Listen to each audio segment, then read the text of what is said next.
And one of you can get 4 if you want. Amos will happily exchange the gold for silver pieces. And ink will as well. So. Well, I'm not used to betting, so if someone else would like to take the larger share, thinking they might be able to do more with it, more than happy to make that happen. Don't know if I'll be betting tonight after last time, but I may consider it. So, Crawl, it seems like you're the only one gambling. It's gonna be real boring for Javier and Alex today. I didn't say I wouldn't bet. I said I might not bet. I'll see. I'll keep a silver in my pocket. I'll be gambling, but I'm not looking to throw out a large amount of money. Crawl's more experience, all the better. Well, I'll take 2 silver and each of you take 4. All right. That's fine. All right. What time do we typically start the gambling? They start at like 6:30, right? Like people kind of eat and then head over. This bedtime will be around. We'll be close by. Yeah, so you guys have been kind of just doing the stuff that you were working on, Crawl and Farah, helping Ink out, and doing some restocking, and Rayla helping out with cooking and cleaning and stuff from Amos's, and doing some prep and stuff for the people coming in. Into a bear to help. I did. She did. Just making sure. I have no idea if that helped at all, but I did. Like, what the fuck? Sorry for interrupting. I was a little... No, you're fine. Yeah, she was a bear. I guess it helped for non-dexterous things, but like I guess moving a box from point A to point B is a little easier. I can see like my nose pushing things and like, yeah. Yeah. So, but yeah, as the night progresses, you guys get some dinner with the Copper Hog, and people start kind of coming in. A lot of the townsfolk just going to the bar and kind of watching or just otherwise socializing. Reston does show up and starts setting up a larger table in the center. He brings out some dice and stuff.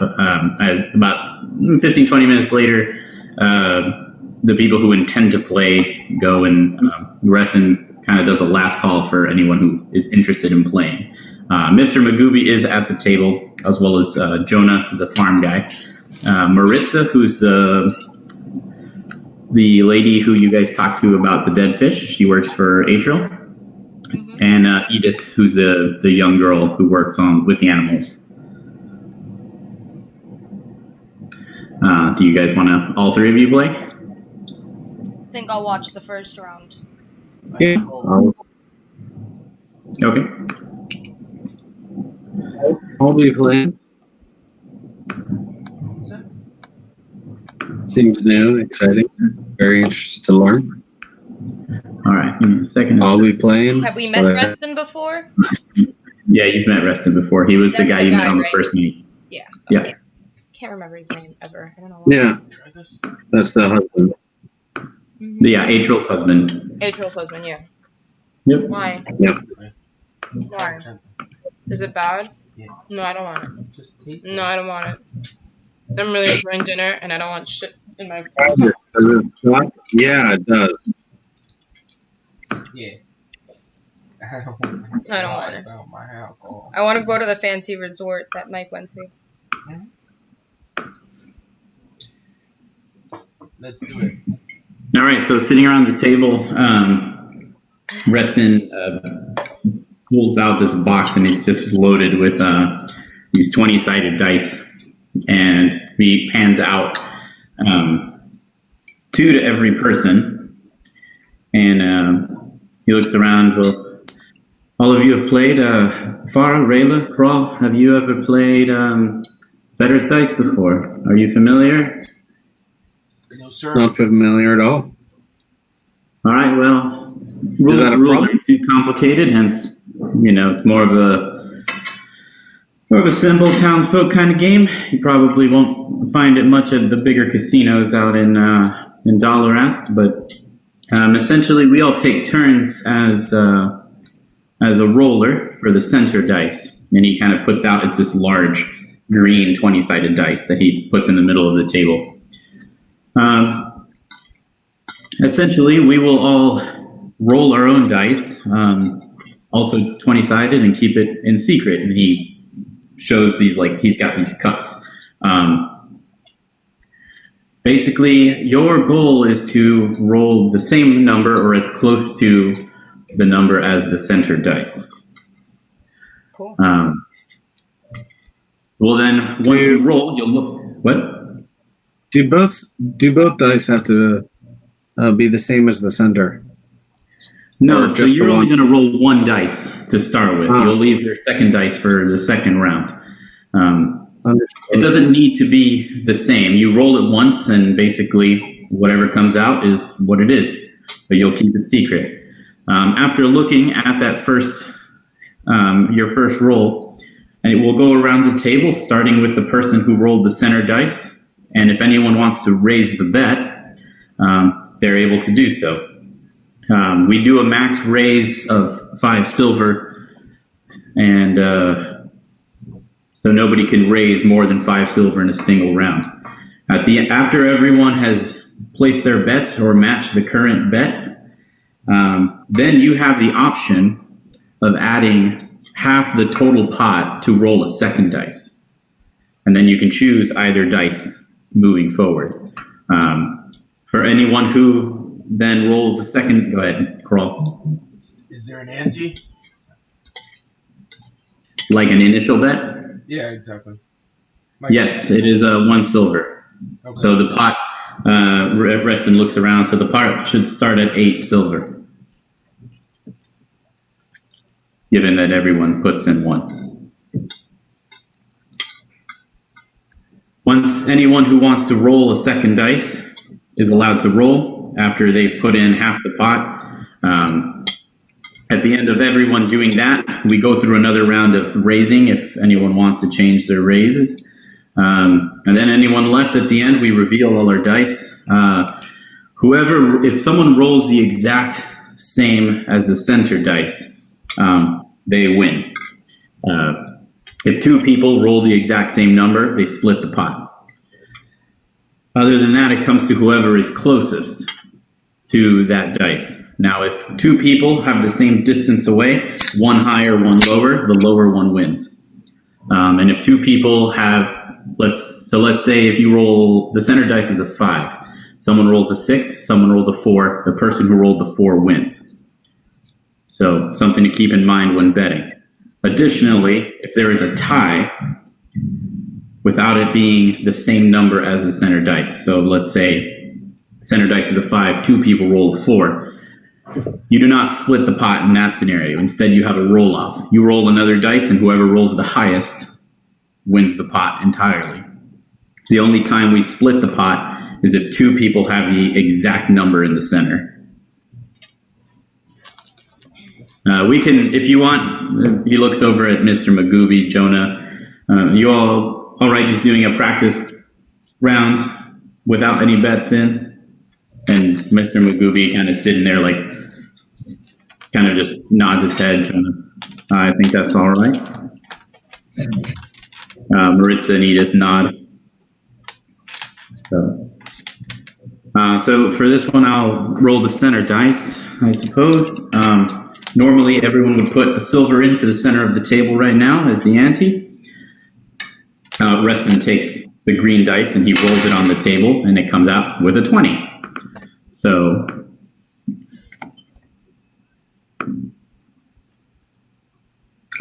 we now roll our dice under the cup. So everyone now rolls your dice under the cup, correct? All right. I'm not looking.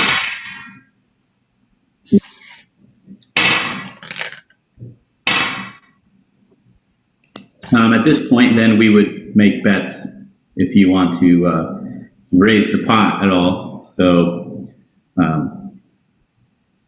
and again, that is a max of 5 silver. But so let's say for the purposes of this, you don't like your roll. We have 8 silver in the pot. For 4 more silver, you can roll a second dice because it's half the current pot. You could roll a second dice if you want. We'll go through another round of betting. And so everyone... What happens if you don't have any more? Yeah, what happens if you don't have enough silver for the second die? Well, you don't need to roll a second dice. That's optional. If you can't afford it, then you can't do it. Understood.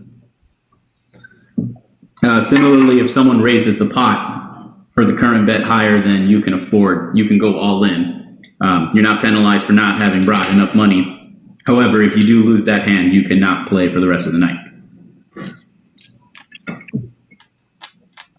Fair enough. Makes sense.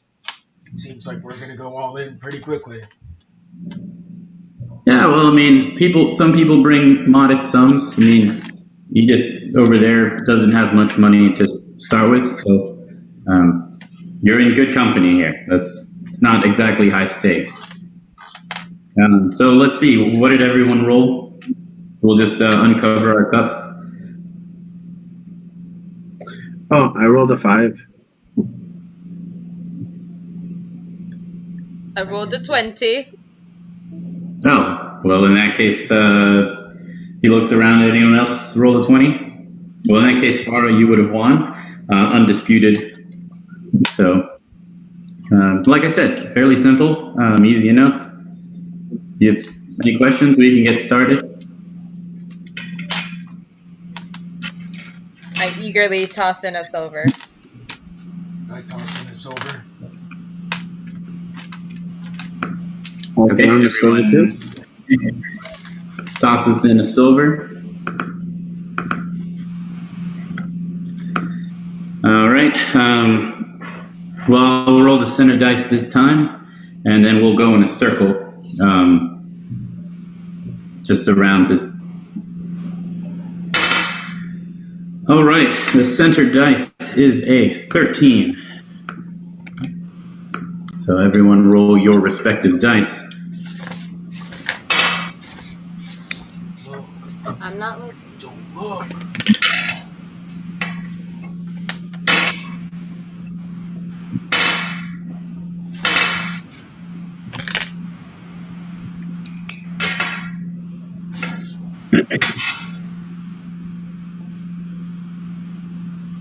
I said don't look.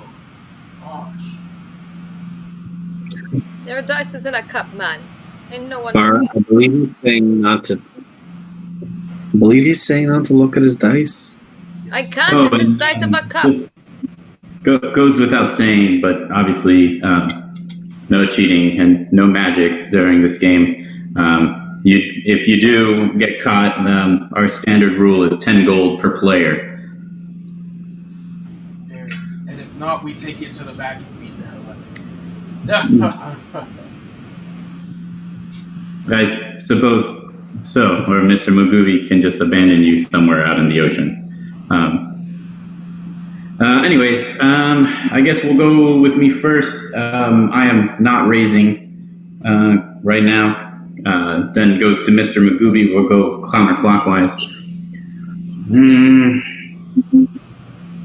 He looks at it. I'm going to raise 1 silver.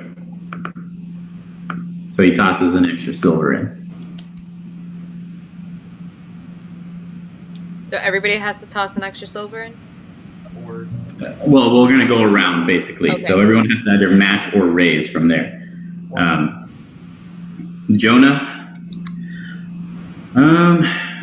Yeah, I'll call. He throws a silver in as well. Maritza looks, I'm out. So she is withdrawn from hers. Let's see, what's an easy way to do this? Then Edith, yes, I'll put in another. And rest in turns. Farah? I think this time I'd be out. Okay, so you just lose the 1 silver. You won't get it back, but... Yeah. Rayla? I think I'll stay. Well, you'll have to put in a silver then. Ah, To yes. stay in the game. Put in the silver. Okay. Crawl. And I would like to raise 1 silver. Oh, very well. So you'll be putting in 2? Yes, sir. All right. Reston looks, he's like, I'm not going to call him out on this one. So.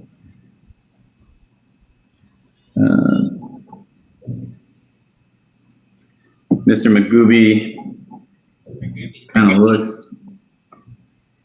I'm out as well. So he's out. Jonah also out.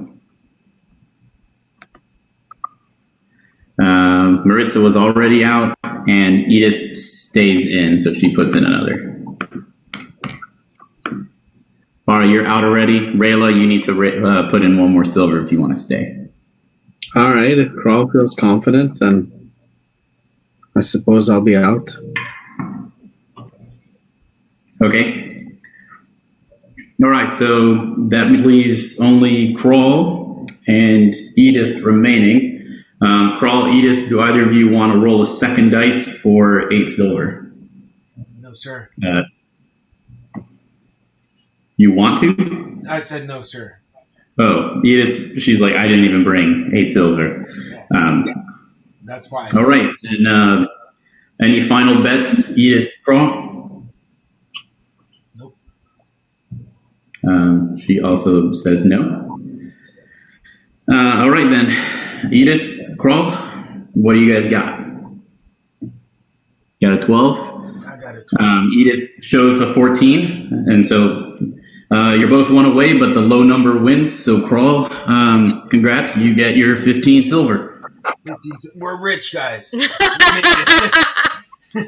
Well done, Crawl. Well done. Oh, but Mr. Magooby is like, all this damn beginner's luck, and we've got 3 of them. All right. Fair enough. So we're back. Everyone want in on this round? All 8 of you? Sure. Sure. All right. Okay, why not then? Reston passes the green dice to Mr. Magooby.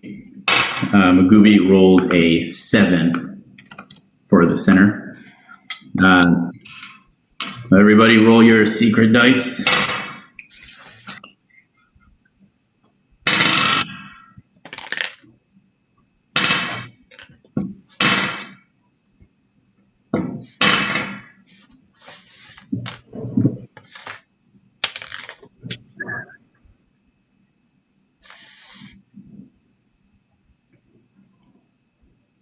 All right. Magooby starts with the bets. I will raise 1. So he puts an extra silver in the center. Jonah looks and he's like, I'm probably out on this one as well. Maritza kind of nods. Yep, me too. Edith, I don't have much, so nope, I'm not going to waste it. Farah? I'm out. Okay. You're out of money then. I'm out of money. Okay. Unless Paul Randall? gives me some. Yeah, we have our joint money, right? What? Here, yeah. Yeah, but not right now. I'm good. I'll be okay. out. It's fine. Trust me, it's fine. Trust me. I got a 19. Get all your high rolls out now. Rayla? I'll be out as well. Okay. Crawl? It seems my beginner's luck finished with the first roll. I'm out. All right. Then Reston. Now, I'll add to that Magoobs. The goobs. They go through. neither of them want a second dice. Call. Magooby wins with a 9. Reston had a 10. So Magooby then wins 10 silver. And Reston loses 2. Okay. They pass green dice to Jonah. All right, everybody. Let's see. We got ourselves a 5 for the center dice. Pot shifting back down to 8 silver for everyone who wants in or far is out, correct? At least this round, yeah. Very well, then 7 silver it is. No time like the present. Everybody roll your dice.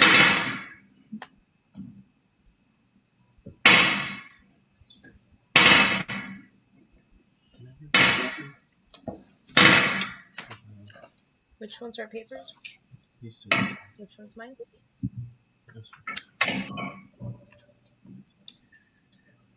So I started with that. Betting starts with me, so I'm gonna raise. I'll raise by 2, bringing us up to 9. What about you, Maritza? 3, and you gained 15. I'm going to call, and 16, and you lost when you're at 15. Edith, I am out this round as well. Rayla? I'll also be out this round. All right, and Crawl? Fortunately, I'm out too. All right. Reston and Mr. Magooby are out as well. And Jonah wins with a 3 over Maritza's 2. But those numbers weren't even close. Well, you can lie. That's a solution. Rayla looks horribly surprised at the thought of. Yeah. I suppose Reston didn't really get into it, but you can, just continue to raise the pot if you have a good number. Alternatively, you can pretend you got a good one. If everyone else quits, then you technically win. So I see. he passes the green dice to Maritza. All right. Our number is 19. I will be in this round. Would you like to play, Farah? I'd be okay watching. Are you sure?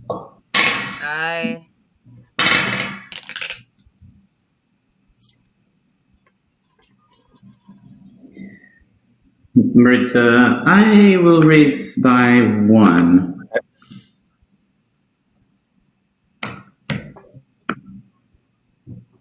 Edith looks, she's like, I am all in. And she puts her last silver piece in there as well. Rayla? I also already happen to be all in. Very well. Crawl? Well, no time like the present. Put another silver piece in there. All right. Reston looks, I'm probably out on this one. And Mr. Magooby as well is out. I will also be out on this one.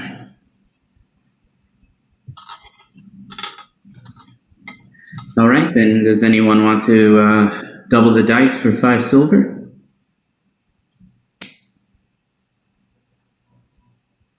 Yeah, Don't have the silver for it. All right, any further bets? No, sir. All right, then Maritza takes the cup off. Edith has a 2, so she is nowhere close. Maritza has a 16. Does anyone beat a 16? Yes, sir. 17. 17. Oh, okay. Rayla crawl. That means then you have to have a roll off. So just roll your dice, and whoever rolls the highest wins the pot. Let's roll off. Woot woot. Tits up. Oh, I hope I get this. I don't understand. Go ahead. Well, that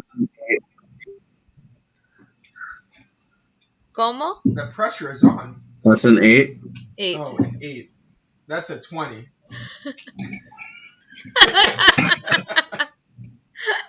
Well, I think then Crawl gets it.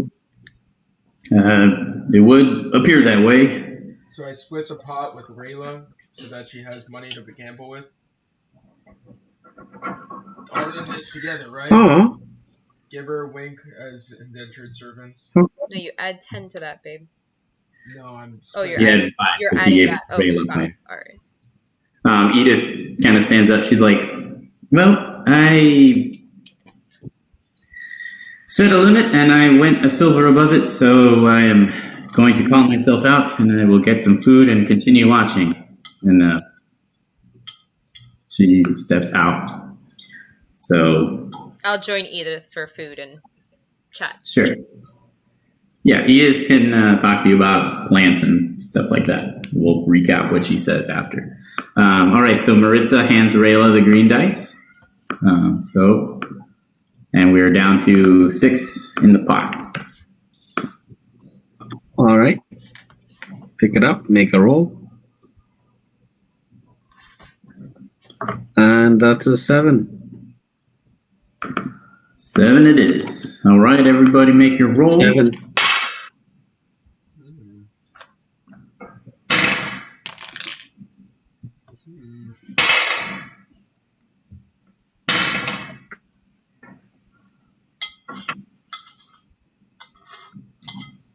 All right, Rayla, then you start with the bets if you want to raise.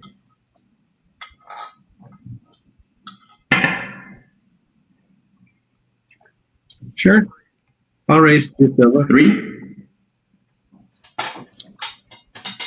Be silver.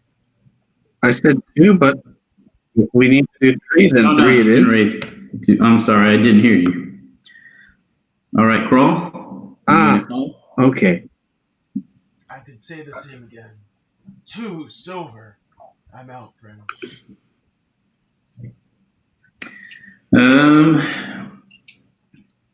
I suppose I'll call on the 2 silver.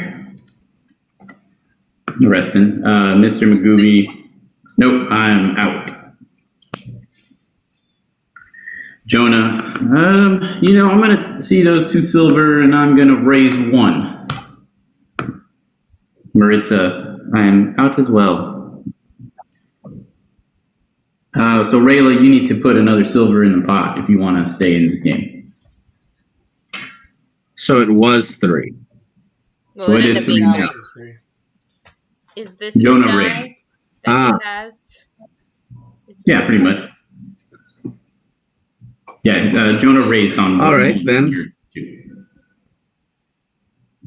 I put in another silver. Okay.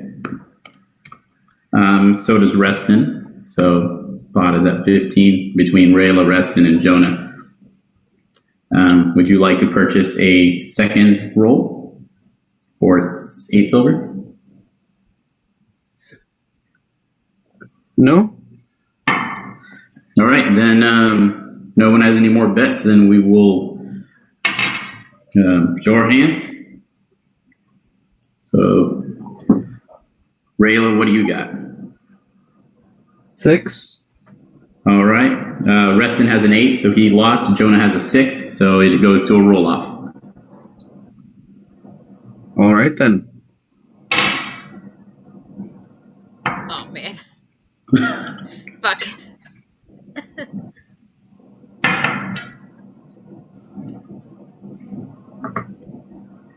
Well, that's a 19. That's Jonah also has a 19. So we will. Jonah looks over at Reston. So what happens now? I don't know. I suppose let's just be a good sport since they're new. We can just split the pot if you're all right with that, Jonah. I suppose. I mean, it seems like fate was what it was. So 7 apiece and 1 stays in the pot. I'm not going to complain about free money. So if you're all right with that, Rayla, unless you want to roll again. That seems fair.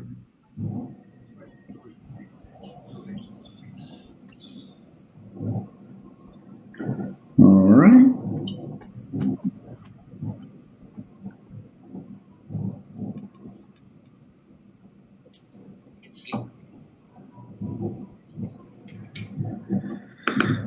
All right, so 3 sticks plus 1 in the pot, 7. Crawl, you get to roll this time. Absolutely. Shit. The night is about halfway done. Do about 10 rounds. So What is that? 16? 16 I. All right, so everybody do your roll.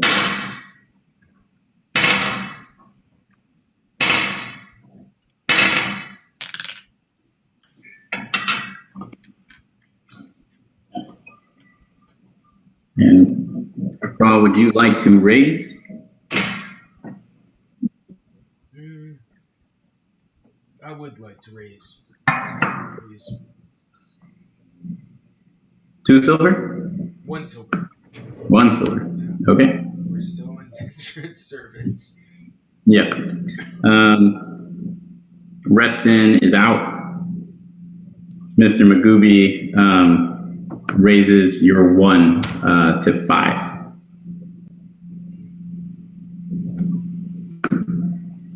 Jonah is out as well. And Maritza is also out. Rayla, you need to add 5 silvers if you want to stay in. Okay. 5 silvers. All right. Crawl, you need to add 4 if you want to stay in. I would like to add 4 silvers. Okay. So that is 22 now. All right. Does anyone want to buy a second dice for 11 silvers? Sure. It's too rich for my taste. Magooby does not either. So Rayla? Does no? Oh, I had a 17. Okay.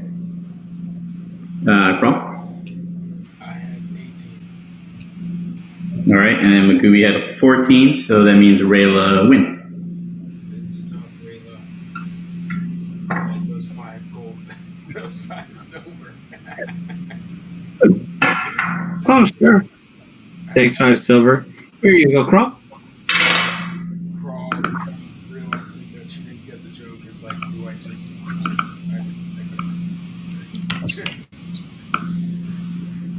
All right. Reston now rolls a We have 9. 3 gold pieces among the 2 of you. Nice. Reston rolls a 9.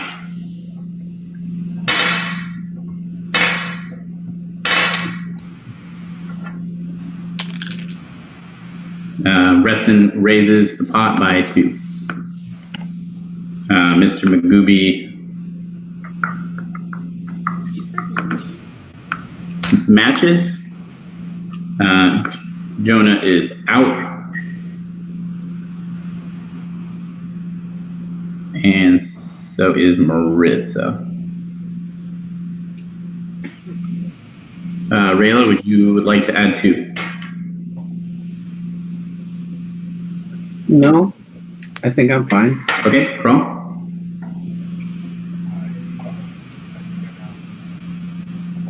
All right, so between Reston and Magooby, Reston wins.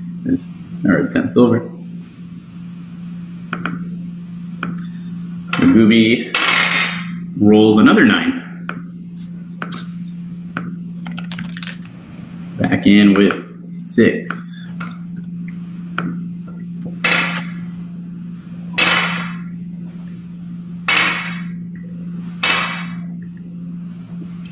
All right. Magooby raises the pot by 5. Jonah is out. Maritza raises the pot by 5 as well. Rayla, would you like to? You got to put in 5 or stay or go out. Sure, I'll put in the 5. Can we put in 6? The cap on our bet is 5. Ah, okay then. Just the 5. All right, Crawl. Rayla's enthusiasm. I'll put in 5 as well. And Reston looks and he's like, I mean, I suppose everyone else is in, so. Would anyone like to buy a second dice for 16 silver? Everyone kind of looks around like, fuck, no, that's a lot of money. Damn. That's more than a gold and a half. All right, so we can call unless anybody wants to raise the bet a second time. Up to 5 more. I think we can raise it more. The second round of betting, yeah.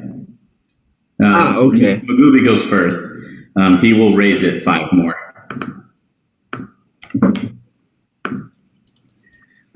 Jonah's out. Maritza.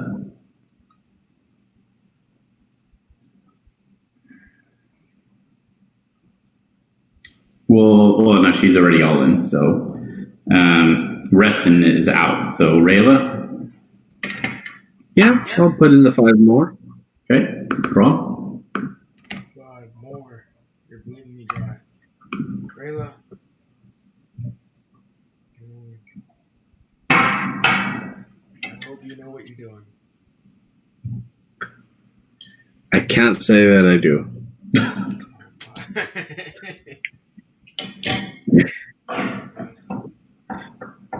Let me think about this one. 5 more. Don't ask me. I was asking. Don't ask me. I'm asking you right now. You're not allowed to get help from outside the table. Mr. Magooby kind of just like scowls at you. How many people are in? Mr. Magooby is in. Maritza is all in, so she can't add any more. And Rayla are in. I'll add 5. Let's do Okay. this. All right. So we'll call. Magooby is a 9. So let's see. Maritza loses I with have a a 10. What?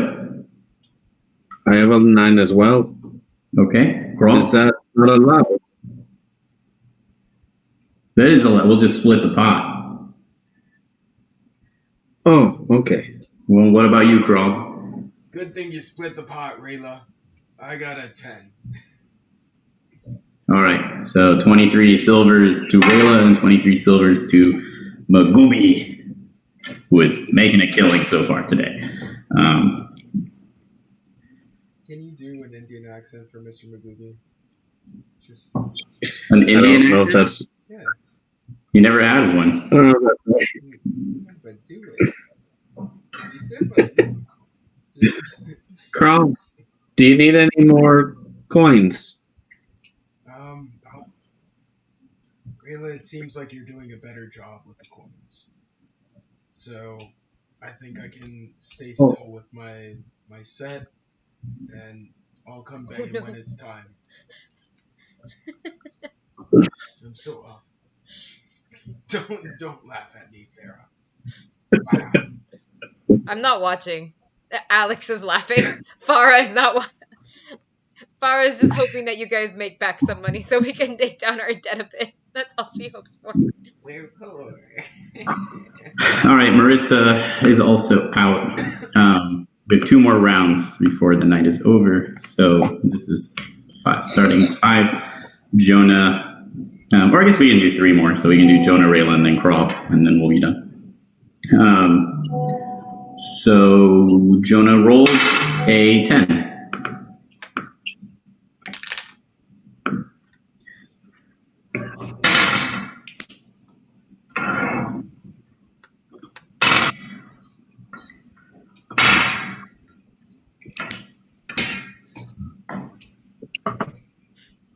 All right. Jonah is like, I am good at 1. Rayla, would you like to add?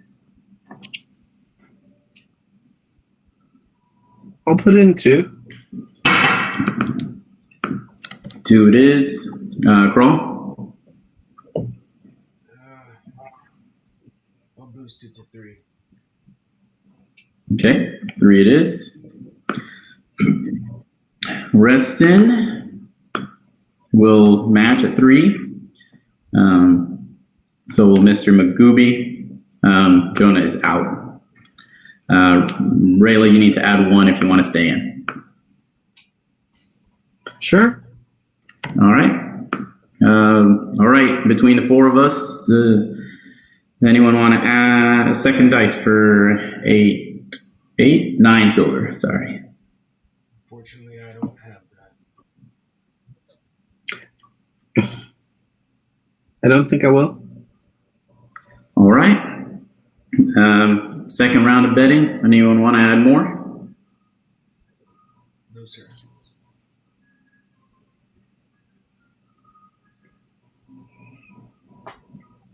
Reston looks, I'll add 1 more. Mr. Magooby matches. Rayla, would you like to add an extra to stay in? Sure. Just All 1 right. more to stay in. Correct. And Crawl? Well, I'll follow Rayla's judgment here. I'll add 1 more. All right. So we'll reveal here. Mr. Magooby has an 8, which loses to Reston's 9. And I have an 11, which loses to Reston's 9. And Crawl? You have a 9? Yes, sir. All right. We'll roll off with Reston then. High number. Shit. Nat 1 or 20? Neither. No. Well, I got myself a 16. Well, you win against Reston's 8, so you get the 21. I'm back, baby. Go back. All right, Rayla, we're back in with 5 silvers. You get to roll the center dice. All right.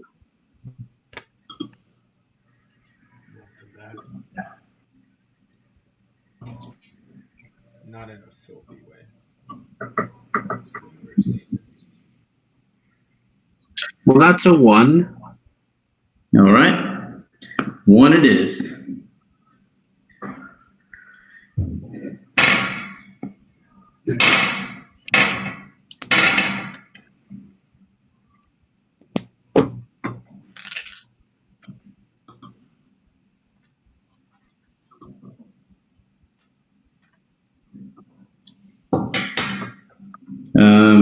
Rayla, then you get to bet.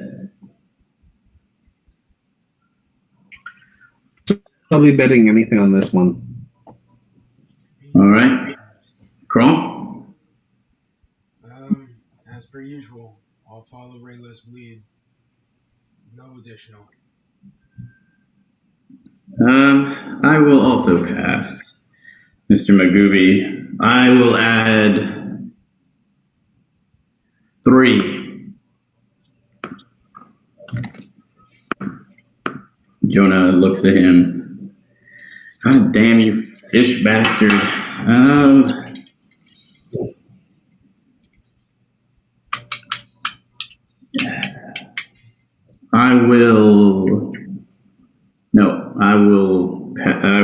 out. Rayla, you can add 3 to stay in. No, I think I'm fine. Crawl? Stay Yeah, 3 more. Hmm? And how many more? 3 more. Oof, that's a bit too rich for my taste. Nope, I'm out. All right. Reston is also out. So Mr. Magooby is the only one remaining. He had a 20. So he wins 8 more. All right. Good poker You can do face. that. It's because I'm a fish. People not easy to read. It's because of the fish. All right. So then the last round, Reston. All right. So we're going to double the entry pot for the last round. So 2 silvers apiece. And we can bet up to 10 silvers on this round per round of betting. Wow. So that's exciting. Rayla, Crawl, you in? I'll be in. Go for it. All right. So we're starting at 10 silver. Crawl, you wouldn't mind doing the honors? Hand you the green dice. That's a 17. 17 it is for the high roll tonight.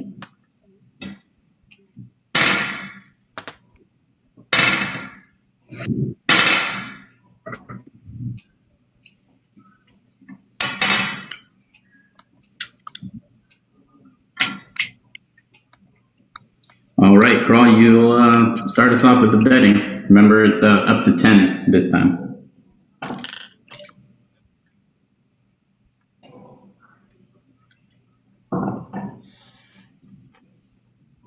Well, I think I'll stay set where I'm at right now. All right, I will as well. And I will as well. Jonah looks, and I'm going to raise... what the hell, it's the last round. He's got like a little stack of, 40 silver sitting in front of him. I'll raise... Let's do 7. Good, solid number. Rayla, would you like to raise 7? It's a nice enough sounding number. I'll go for it. All right, so pot's up to 24. Crawl, would you like to stay in with a 7 additional? Well, last round, might as well. That's the spirit.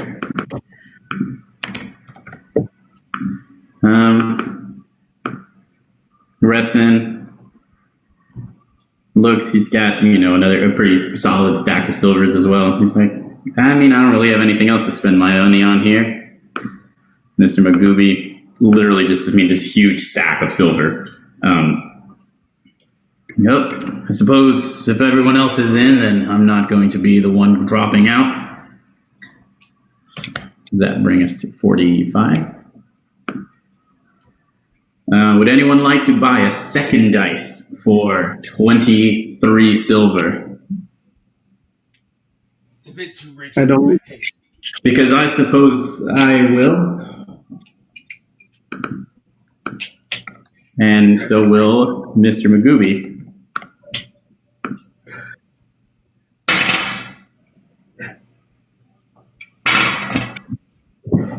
All right, it's a little better, all right, do we want to raise the bets for round 2? Starting with you, Crawl, for the betting phase. Well, gathering from that smile. Not too much, no sir. No, I'm sorry, I'm just laughing because this pot's huge. This is Mike Lopez laughing, not Reston smiling. No. Still the same response. I just see the 3 of you looking at each other through the screens like, fuck. I'm glad that we still get that even through like video chat. That you're like, oh. Yeah. Reston is also okay staying. He's like, yeah, that's 30 something in the pot already. I'm all set. Mr. Magooby also sitting there, and he takes a look. And he looks back. I suppose I can raise another 3. Sorry, that's 84. And I see your raise of 3, and I will raise it 3 more, good buddy. So the raise is now at 6. Rayla, if you would like to catch up or raise up to 10. Let's go with 7. Bringing it to a cool 99.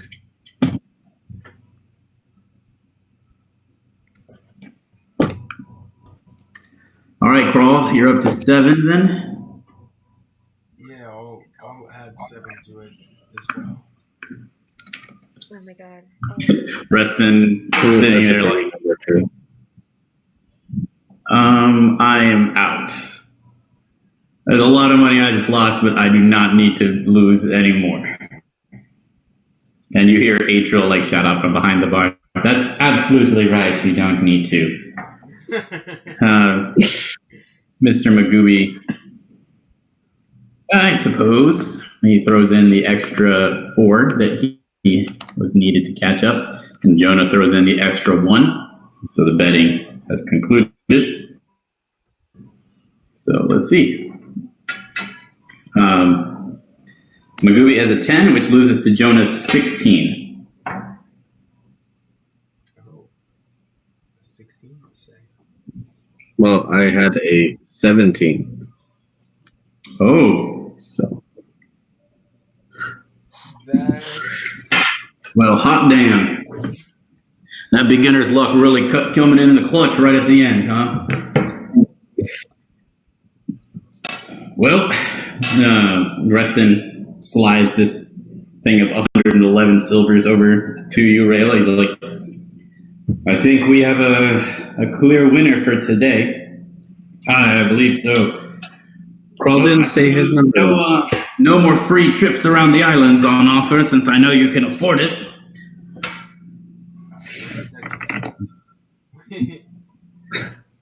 Well, it has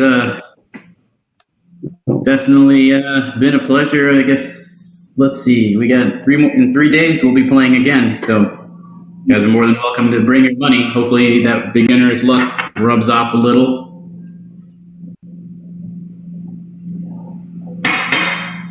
So with that, Reston, Mr. Magooby, and Jonah kind of go talk to Amos at the bar, grab a couple drinks, and are just chatting and stuff like that. With most of the town is here in some capacity. But yeah, good job. You guys won a good amount of money.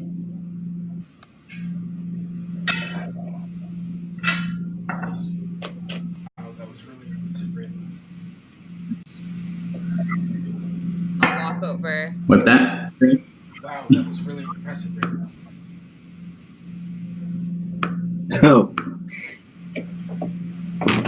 Well, Fuck this bar. I just rolled the dice. Yes, yes, you did. In a very impressive way. Okay. Thanks for saying so, bro. You did some good dice rolling yourself. Crawl looks down at the 8 silver that Is that is that not how you refer to this? is rolling.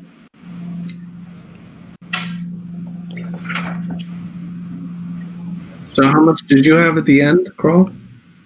I doubled what I had at the beginning. 8 gold silver. What about you?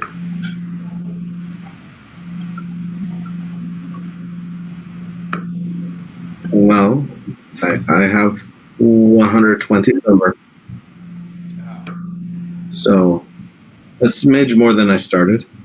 It's just a bit more than a double. I'll stride over and I'll be like, Roughly 30 times, yes. did you have a good game Exactly then? 30 times, but yeah. Very last seems to be you have a good pile there.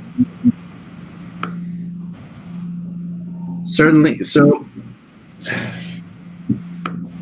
it's 10 silvers to gold, right? I Correct. Oh, sorry. Okay. Good to know. So with 120 silvers, I should have I should have 5 gold from that and plenty left over. Good short. Are you talking about the kids that we were trying to see if we could buy? No. No? You said 5 gold? 120? He wants to buy charcoal and herbs. Charcoal. Because he wants to make his thingy. Right? But you have 12 gold? Yes. Oh, I thought you said 5 gold. That's very confusing.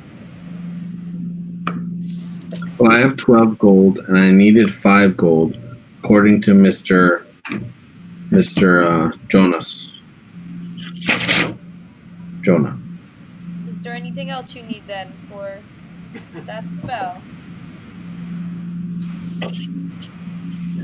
Well, I need to gather the herbs and some charcoal. Can I say that's what I was talking about with Edith? The fancy herbs? Yeah, she gave you some information on, well, some mushrooms and stuff since you were asking specifically about that.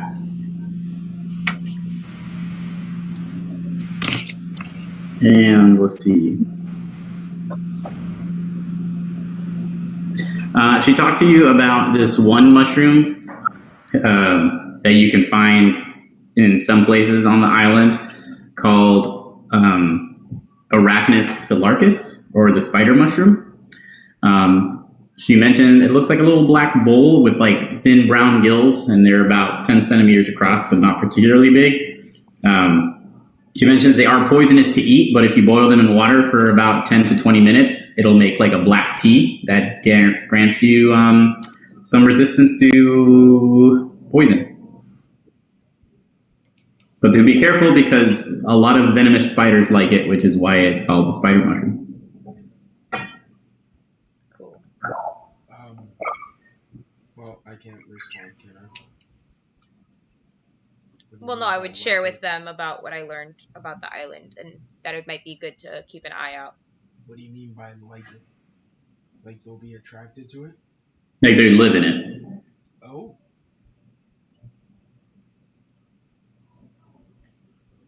I think that's one of Well, we can certainly keep our eye out for those far. Well, in the meantime, let's get you some coal and some herbs. Yes. Coal and herbs. I look around. It is late at night. Perhaps it can wait till morning. I wouldn't want to bother Mr. Jonah. So. Well, of course, So late in the don't be evening. daft. Absolutely, especially will be after tomorrow. You took off too much money. You had a great night All tonight. right. Tonight we celebrate. All right, Farah. You I did get her a say glass right of now. water. I go and I get her a glass of water because I know she doesn't drink. I'm like, here's some water.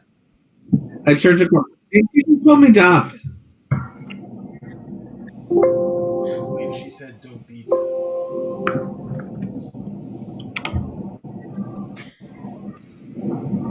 Linguistic technicalities.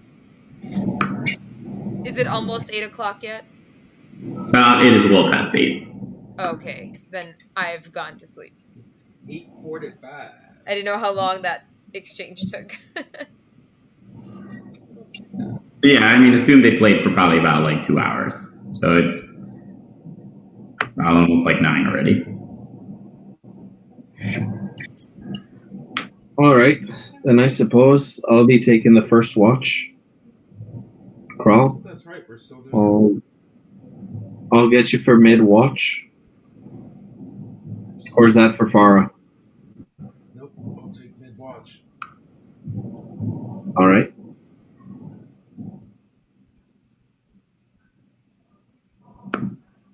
Watch. All right. Yeah, the Step event. outside. Your watch passes uneventfully. I wake up, Crawl. You're up.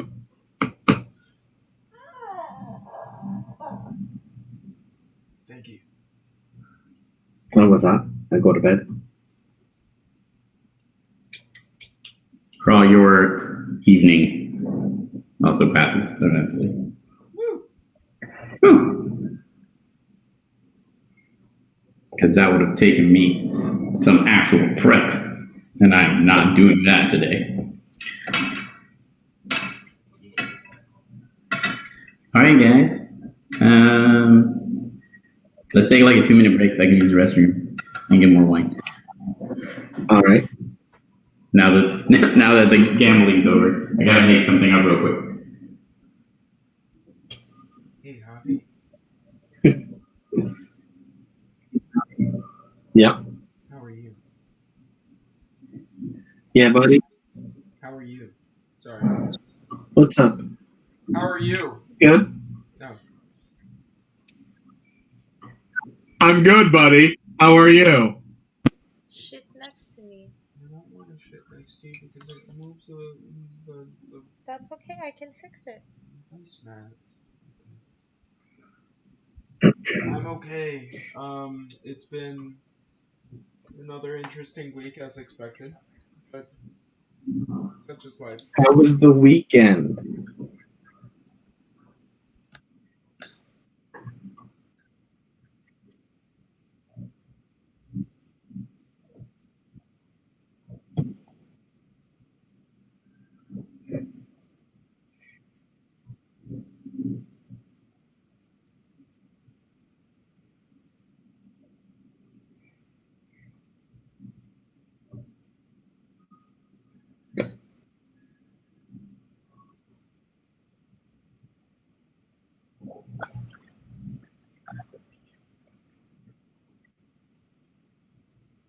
It's rude.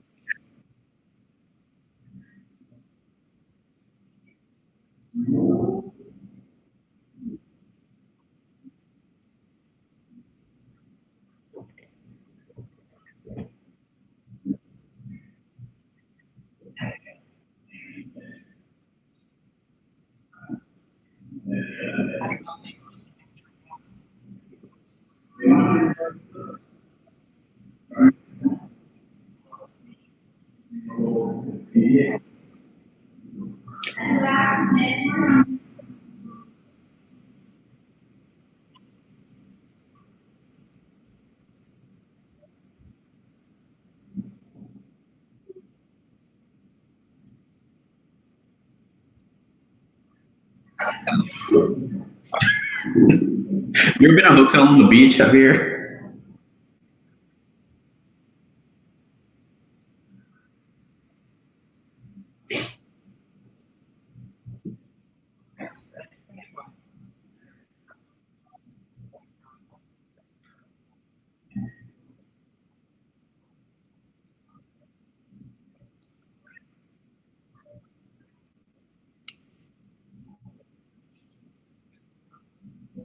Yeah, it's a little messed up. I mean, I guess it depends on how far you were from the water. I mean, if you're like 100 yards in, it's kind of like, well, I mean, there's a fuck ton of room. If you wanted to be in front of the water, be in front of the water. But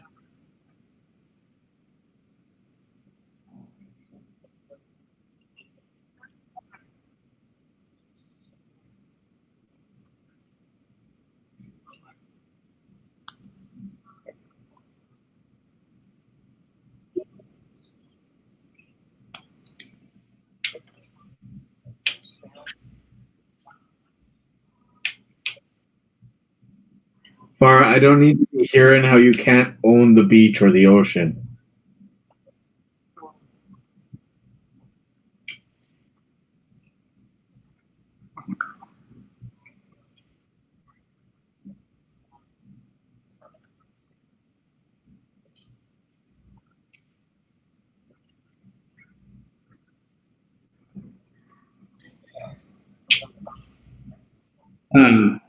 quick question: you guys leveled up, right? Farah, what's your new health?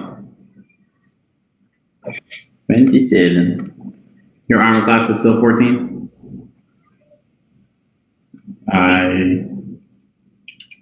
All right, crawl.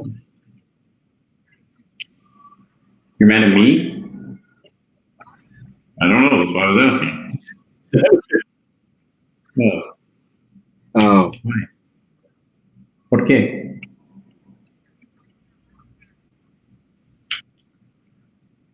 Oh, that avast does not mean hello. It means like look out. I just assumed you were like kidnapped by pirates, so you kind of were just a shitty pirate.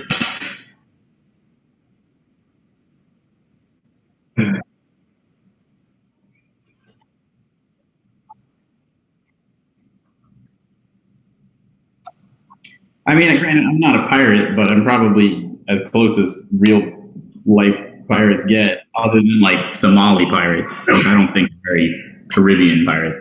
Well, I mean, we deal with pirates.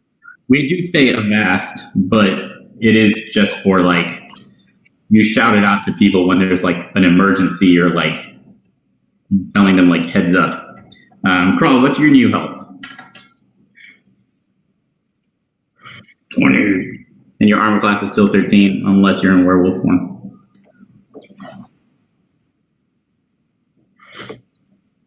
That's fair. Because of your werewolf, whatever thing gives you +1 armor class. No, I'm asking you. Is that what it is?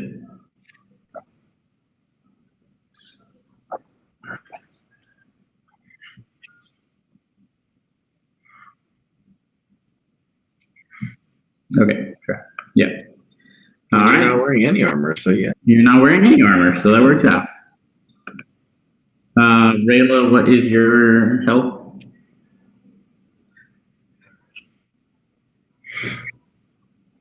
So I am at 20. Okay. And your armor class is 16?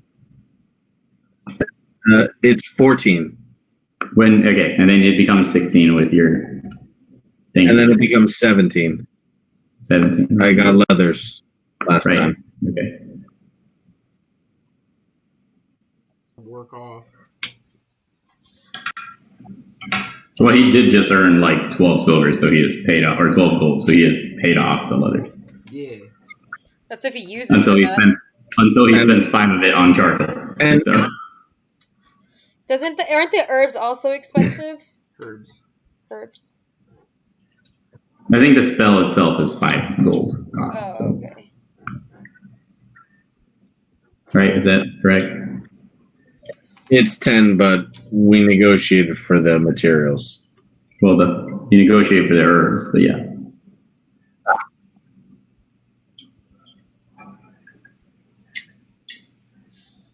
Cool. But I mean, you could probably steal some charcoal from the kitchen. So, I mean, it's charcoal. I don't know how much you need. Yeah, but- I just need enough to light the brazier. That's probably. All right, so get everyone's stuff updated. Welcome back to Windside, guys. Your favorite town I'm back, baby. in this campaign so far. Okay. Cool. It's early morning. I'm helping out in the kitchen. Yeah, roll d20. Right. See how helpful you are today. If I'm by, See how much. can I? See how much Nearby. today. What did you say, Javier? Sorry.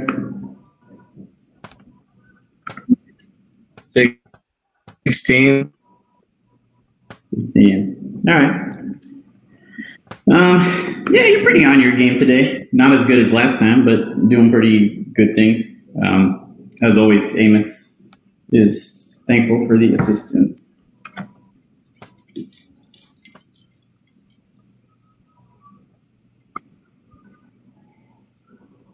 And it is early morning, as you mentioned. Let's see, what is the weather today? So yeah, going outside or looking outside, there is like a pretty substantial windstorm. The winds are, I mean, they're pretty fast. They're like 45, 50 miles an hour. So, tropical storm, almost level.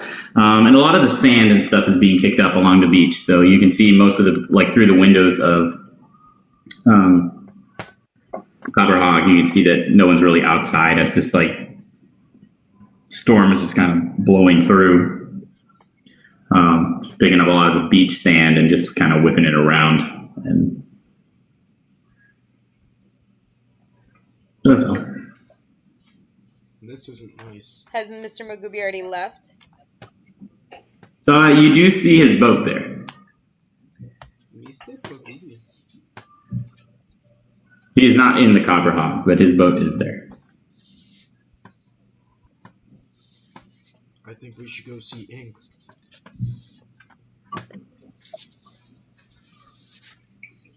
All right, I finish up helping Remus in the kitchen. Remus, and go with them to see Ink. Remus. Okay.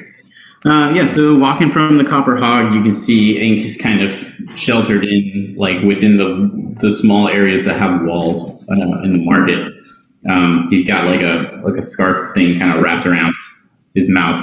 As you guys are walking over, the wind just like whipping across makes like being able to see pretty substantially hard and walk in a straight line.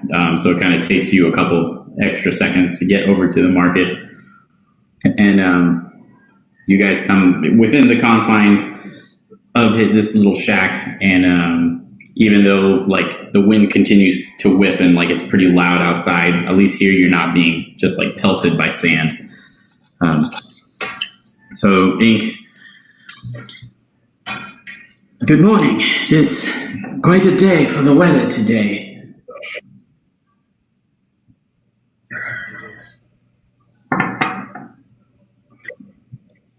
Yeah, a bit windy. I suppose it'd be windy. It is indeed windy.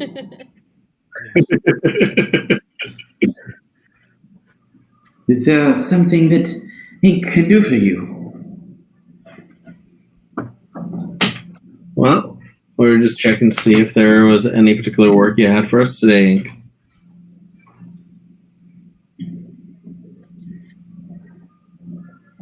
We have not received any direct requests. Given that most of the people yesterday were gambling and enjoying the merriment of the town, it seems that the alcohol and the gambling washed away their concerns.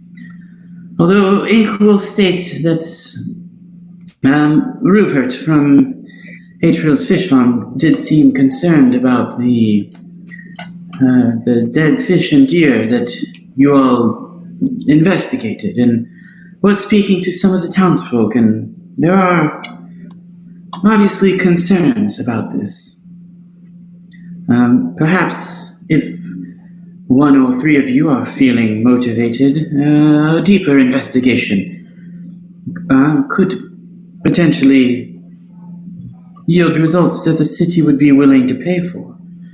Alternatively, mercenaries and contract workers also can always charge a premium if they have a number of exploits underneath their belts. The Whispering Isles are full of all sorts of adventures and unique perils. No doubt you all could make a name for yourselves traversing through the different islands. The choice is certainly yours. We still have a number of weeks before the ferry back to Dolerast will arrive. Let's pay this money. I suppose I'd want to investigate that deer carcass before we move on to another isle.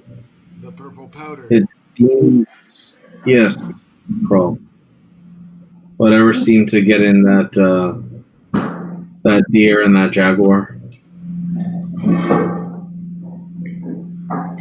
There is likely some money to be made there. We can certainly, if there is a danger that is present, I can certainly inform the town, and we can negotiate a price to deal with such danger. And if there is not a danger present, we can certainly make the town believe that a greater danger exists. Either way, there is money to be made, and name to be made for yourselves. We can help the people, those that are defenseless. I think that's the best opportunity.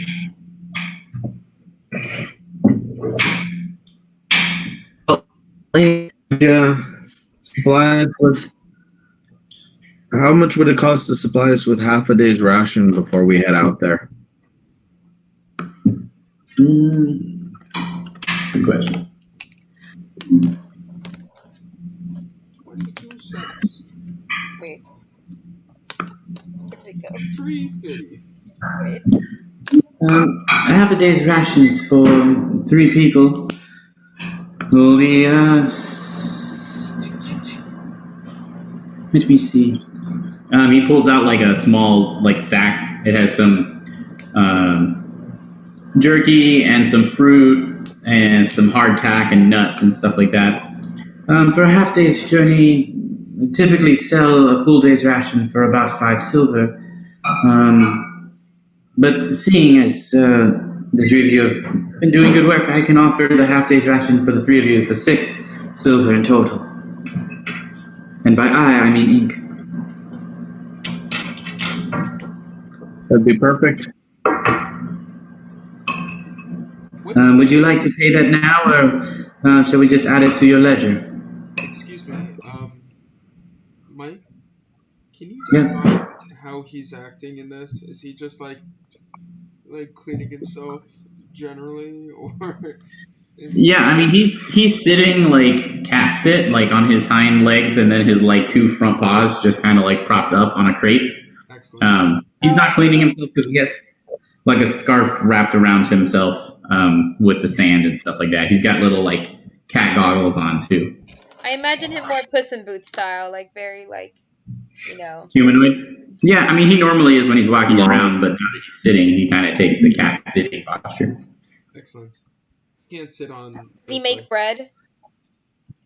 Yeah. Does he need? Does he need? I don't think he's that cat-like. That's dangerously furry. All right. Fair. Mr. Ink, I think. I mean, I can use I have these coins now, so I can use those instead of putting against the ledger. Of course. It is all the same to ink. I take out 6. That should do. He takes it for you and takes out a slightly smaller bag and pours about half of the larger one into it, ties it up with a string, hands it to you. All right. We have some sustenance for the day. Shall we go looking for... Sure. Well, suppose we'll use this well here. Absolutely. Yeah, so pulling the water out of the well, it does, the bucket, as you're pulling it up, is kind of just filling with sand almost instant. Well, not instantly, but a bunch of sand is getting in because there's a sandstorm currently going on. Shape water cantrip to pull out water and put it into the thing without the sand. Sure. I don't know if that's how it works, but I'm fine with that. I don't know. It says you control a fire. I think that's a small enough amount of water. Yeah. I just don't, I like it. Oh. Yeah, because you can turn the bucket upside down inside the well and just refill the water skin, pulling the water up without it being exposed to the sandstorm. Nice. That.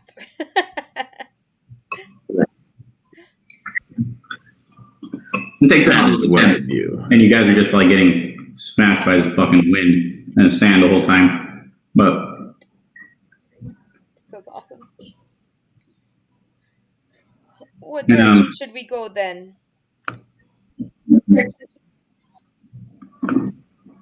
Well, last we spoke, it was in the direction of the temple, so we should be heading northeast. Yes, sir. About northeast from here.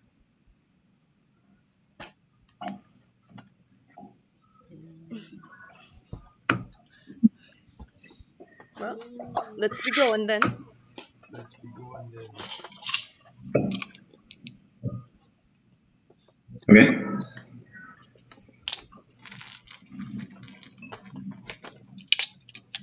Let me see.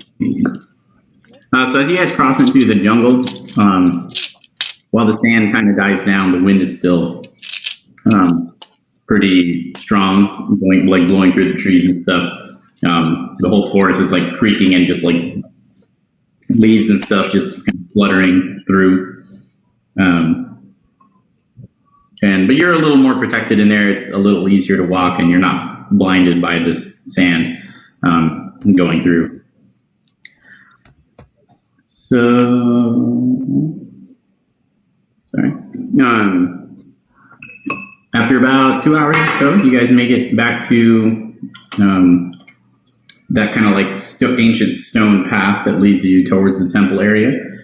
And then coming through the crossroads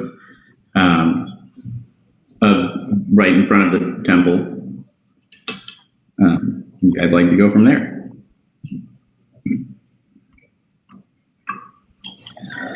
Rayla turns to Farah. All right. Do you think you could sniff out the rest of the smell from here? Is that how that works? How is it that your shape changing works exactly?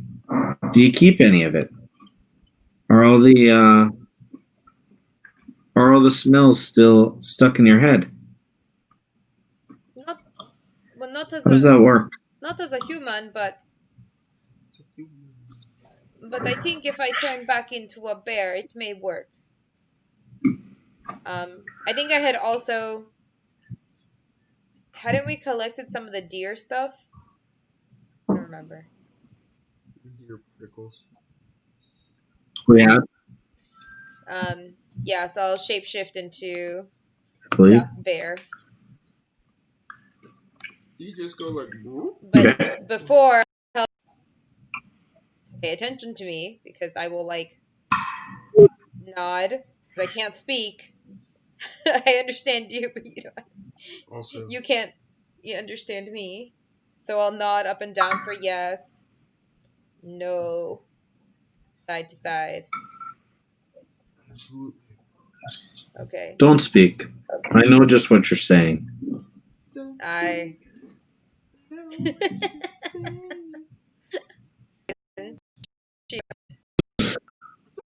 Wild shape. I wild shape, not shapeshift. I wild shape. I'm a bear. So Farah morphs into a bear, and yeah. So now you guys have a bear with you. Hello, Farah. Can you understand me?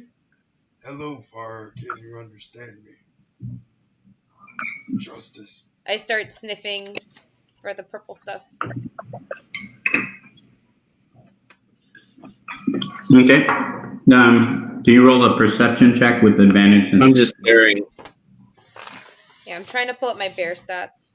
Bear stats. Bear stats! No worries, I'm gonna get my water. That's why the entire shape-shifting process. Perception.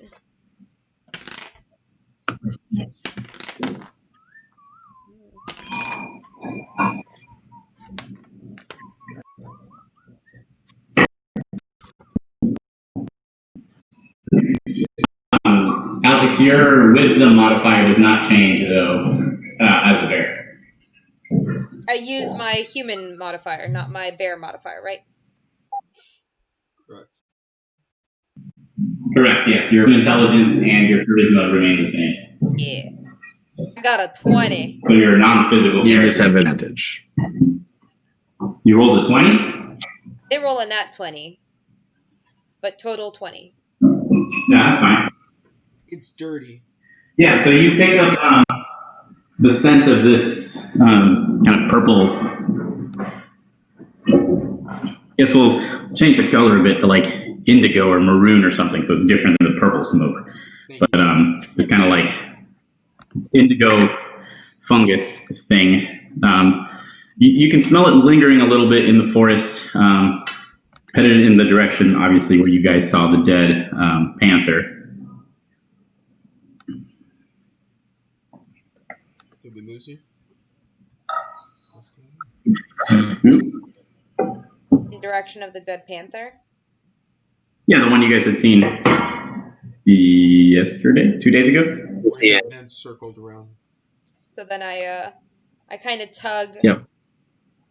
on their, like, shirts? And I, like... With your mouth?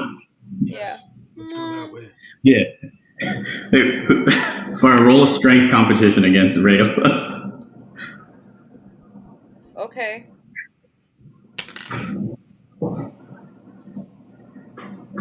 This isn't going to end well for me.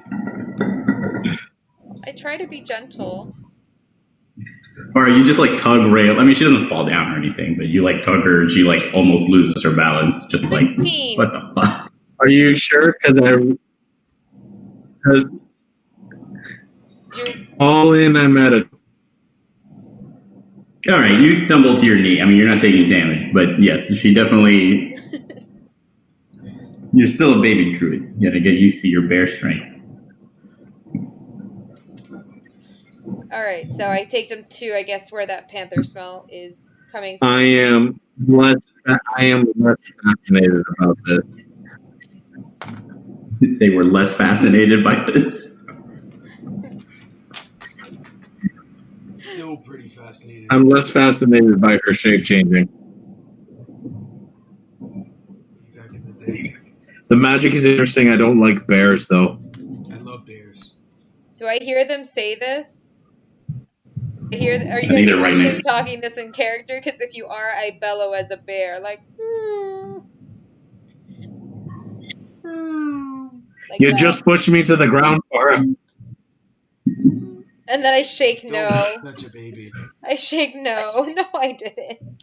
She was being friendly. So, do we make it to the panther? spot? Sure, I say getting up off the ground. Okay. Does the scent carry elsewhere past the panther? It does, yes. So as you guys get to the clearing, where you guys had previously seen the panther, there is no panther there. And the ants wouldn't have taken it because they circled around it. Does the scent lead me elsewhere? Can we investigate the area? Looking for any tracks or any Really, you can signs that something large like that would be moved? Oh my. Yeah, Farah, you can smell a very light, lingering smell moving off farther northeast. Rayla, you can roll for survival if you want to look for any prints through the jungle.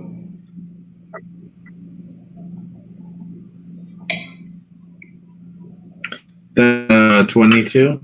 You said a 22? Yeah, 22. So the prints are very difficult to follow, as this kind of storm has knocked down a whole bunch of leaves and stuff over. As you kind of like move aside leaves, you can find the prints. And you can certainly follow the prints because they're embedded in the mud and stuff deep enough. However, it will likely take a very long time as you're having to clear all the leaves and debris off of the jungle floor to continue tracking it. Do I see the footprints? That's fair. halfway there? What I was more looking to... No, I'm go sure ahead. I would point them out to you, but what I was more looking... Yeah, what I was more looking to do is try and see if I could see anything to determine what happened to the panther that was here. Oh, I'm sorry. The jaguar. There are no drag marks or anything that would indicate to you that it was dragged away by another creature. And there's no large amount of blood or any kind of debris on the floor that would indicate that it was eaten at this position. I want to sniff out the footprints and see if I can follow them. Yeah, but you don't need to sniff the footprints. And the footprints are... You just smell. The footprints are the same size as a jaguar print. They are jaguar sized, yes. Not. All right. Jaguar. So either a very large flying creature came and swooped up the jaguar, and there was a separate one that walked through here. That's a very good idea, Javier. Thank you for the suggestion. The dead jaguar got up and walked away on its own. I don't like either of these possibilities. I'm not a fan of zombie jaguars either, Rayla. But what other explanation is there? Farah Bear sits back on her butt and is just like looking very confused. Just like at looking Rayla. at these paws. Just like, why? These are some paws. This doesn't make sense. Look at these paws. This time goes after Crawl and tries to tug him into the direction of the smell and where it leads to. Let's follow the smell. I mean, it seems the right thing to do. We've only got Bear Para for a short period of time, so let's go with it. All right. Where does the scent lead me? Faint scent. Yeah, so following the scent for about another hour before your bear shape goes away. It seems to just kind of head and meander through the woods, kind of in a northeastern direction. You guys, as you're continuing, you can hear like, some seabirds and stuff like that, and you can kind of see like patches ahead of you, maybe like a mile or so through the forest that are a little more clear, and you can kind of hear the ocean, which was something you were not able to hear while you were deeper in the forest. So you're obviously getting to the edge of the forest. However, your wild shape does expire at this point. As I pop out, I think it continues through the forest there that way. Have we been walking down or up? Are we coming towards a beach or a ravine? Cliff. You're going towards the beach, the northeast coast of the island. Shall Okay. we continue through this part of the jungle? So to show you, since you guys have a general, you've seen maps now of the island, you're kind of heading in that direction. So here's where you guys got shipwrecked. Here is Windside. And you guys are, the temple is like here, and then you guys are like, maybe like a mile from there.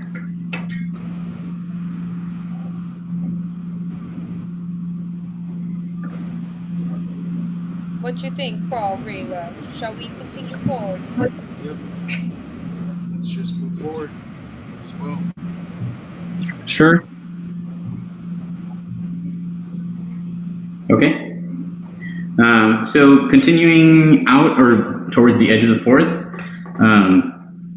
you guys, as you're walking, do start seeing some more like stone structures, obviously very ancient and decrepit, and you have vines and roots growing through them and having broken a lot of the bricks apart, and most of them just eroded away from rain and wind. The wind has died down a bit, and as you guys kind of come to the very edge of the forest, part of it is cleared out, and there is a very small, maybe like one-story stone structure, and it's got this big, kind of like some rocks that have stumbled in front of the main door, and then maybe like 20 yards to the right of it, there's like a sinkhole that has like enough of a crag along the outside so you guys can walk down into it. Fascinating. Does the stone in the structure look similar to the temple that we had come across? Or is it rough stone? Just roll for, is that a history check? Or I guess intelligence, just baseline that you're fine with. So. All right.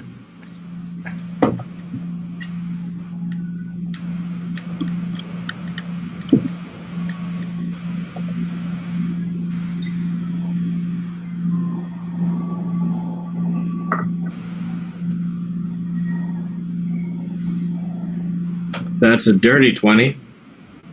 Yeah, so despite that, both temples were largely eroded down and broken apart by just the natural occurrences on the island. You do see that the way that some of the stones are cut, and they have, just in this one, there are some like small carvings and stuff along like a kind of stone wall that goes up to the main door, and it does match some of the carvings that you saw, the reliefs that you saw in the first temple. Mostly just the like the small little people, and this one kind of shows just like a long procession of people going along this wall, facing towards the door, and then the wall goes right up to the rim of the door, and then there's some kind of rocks that have collapsed from the ceiling in front of this door. Are any of these rocks movable? None of them are particular. They're not like boulders or anything. They're likely very heavy, but you can certainly go for strength if you would like to. I would like to. Does it look like there's any visible gaps between the rocks? Between the rocks and parts of the door frame, the stone door frame, yes. Nothing large enough for anything larger than like a small rodent or insect to go through. But to see through? Yes, you can certainly look through. It is very dark inside, and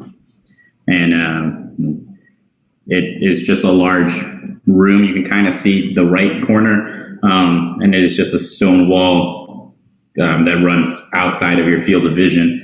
And you can see some other etchings and stuff on that wall, but can't quite make them out through the dust. Gotcha. And cobwebs hanging over them and stuff.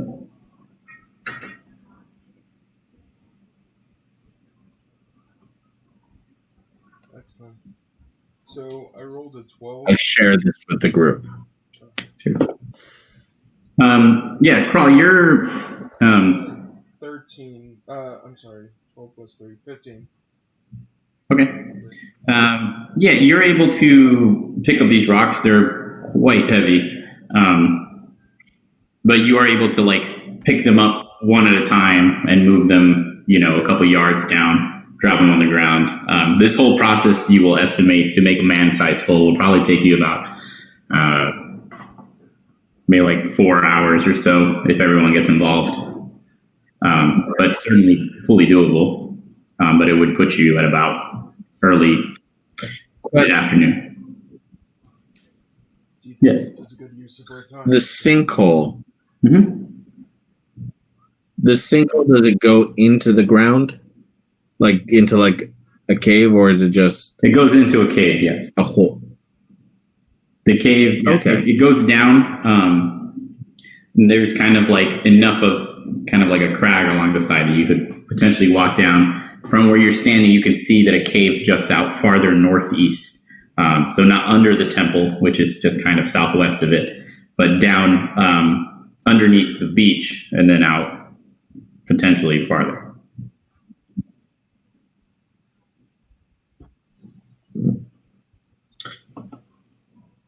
So it doesn't look like it's connected to the temple. Correct.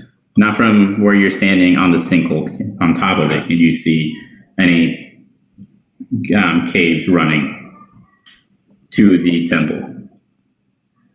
Yeah.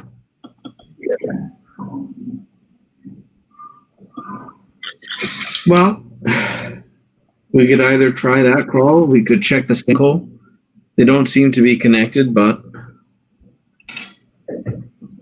Were there one seems to have a lot more effort going in. Was there any writing on the building?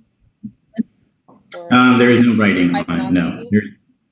there's just yes, there is icons. They have the etchings or the kind of the stone carvings along a wall that goes up to the front door of the little kind of like humanoid looking figures that you guys saw in the first temple. Remember, if you remember, there was two sets. There was the small ones and then the very large ones. Can you make out what they're doing? They appear they're all in a line facing in the same direction. They're all heading into the building.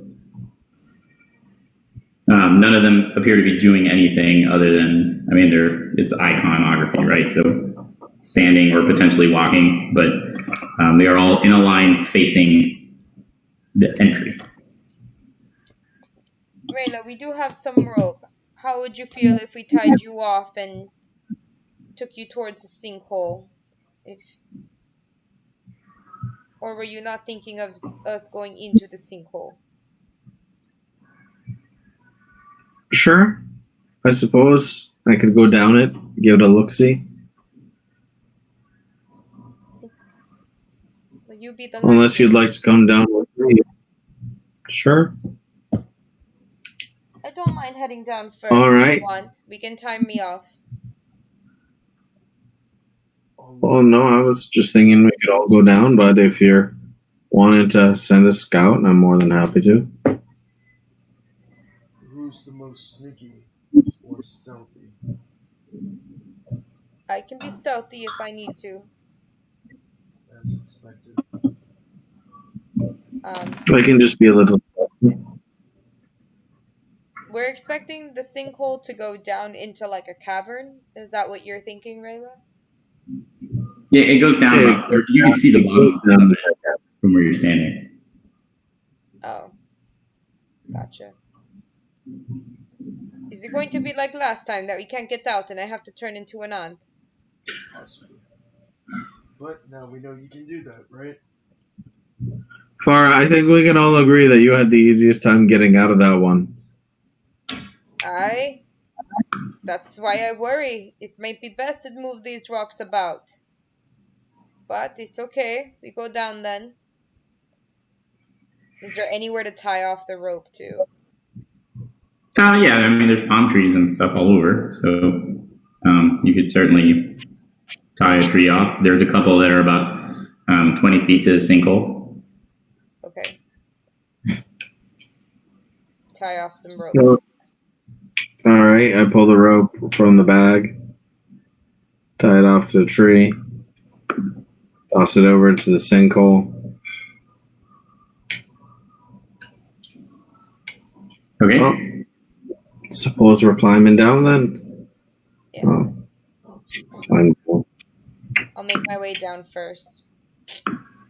Crawl just turning around to see you guys like deciding to go down the sinkhole while he's like carrying this big ass rock. Sorry, Ooh, glad I started doing this. I don't see why not. Carl, sorry we didn't say anything. We're going down into the sinkhole. You want to come? Absolutely. I don't know if you guys can hear me at all. No, you're We too can. far away. That's why I say come move back. I can hear him. You can hear him? Yeah, you just said Sometimes. absolutely. Oh, now, yes, but when... I've been saying it for a little while. Yeah. Yeah. When he speaks in his crawl voice, not I was always. speaking with my crawl voice. He's gonna turn into a crawdad. It turns a bit husky. And deep-like. Again. The best way to Sure. describe your husband. Husky and deep-like, yes, but...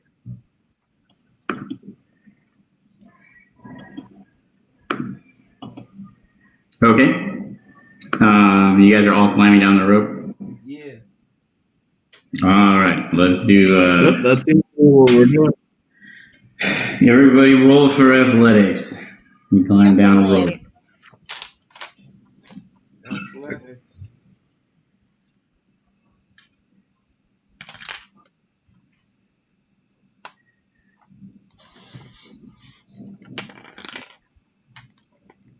It says it in very big.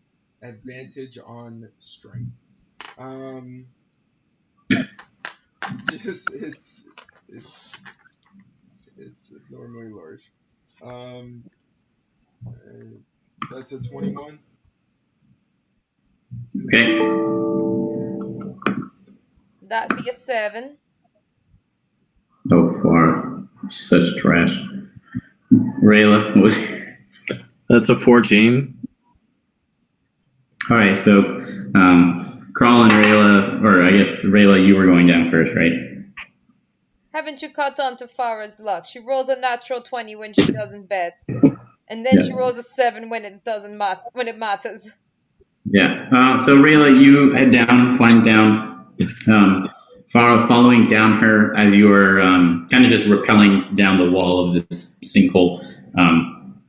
As you're about like 10 feet off the ground, one of the rocks that you place your feet on just kind of snaps under you, and the sudden like weight change makes you fall the last like 10 feet or so.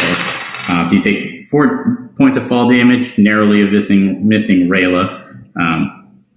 And then Crawl, you kind of just dexterously slide down this rope. And then you just, using your forearm, you're just like at the last second and catch yourself because you're so strong. Yeah. And werewolf stuff coming in handy. It's coming. It's coming. So you guys find yourselves kind of just in this large circular sinkhole. The sunlight pouring through the opening is quite large. So there's some small jungle plants and ferns and stuff growing in the center. The floor here is fairly wet.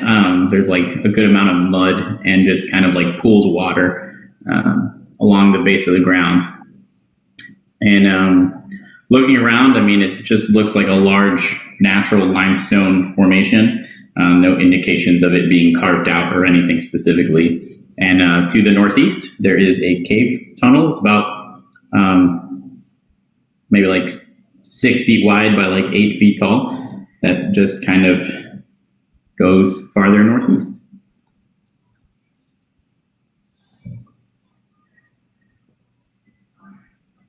Shall we proceed then? Absolutely. But in what direction? Sure. No. Did it fork?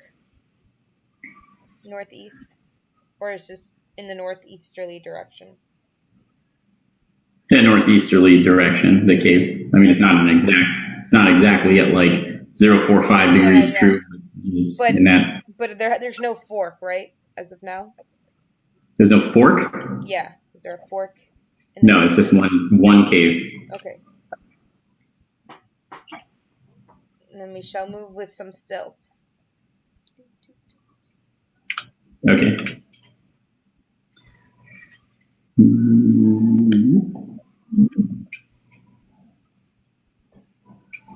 One second.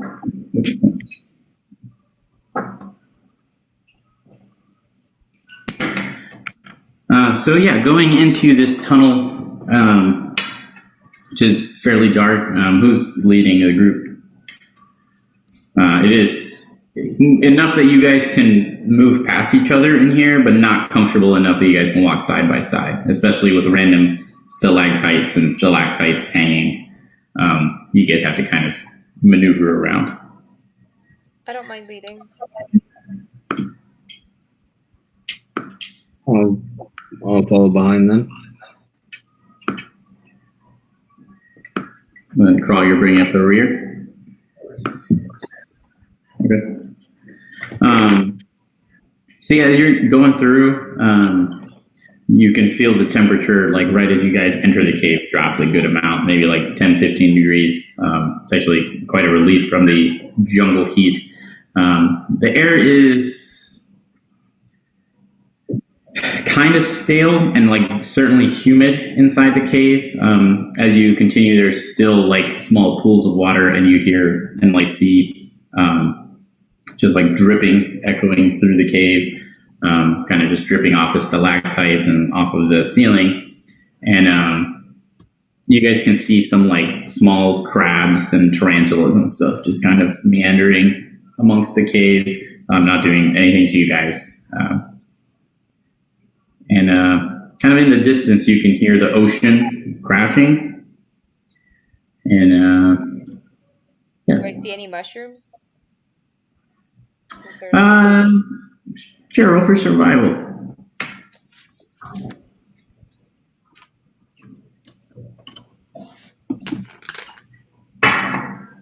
20. Yeah, you find a small patch of these black-belled mushrooms, kind of like a small bowl. Kind of matches this description of what Edith had told you about. There's a small kind of group of them. Maybe there's like 3 kind of emanating out from a single stalk. And yeah. Cool.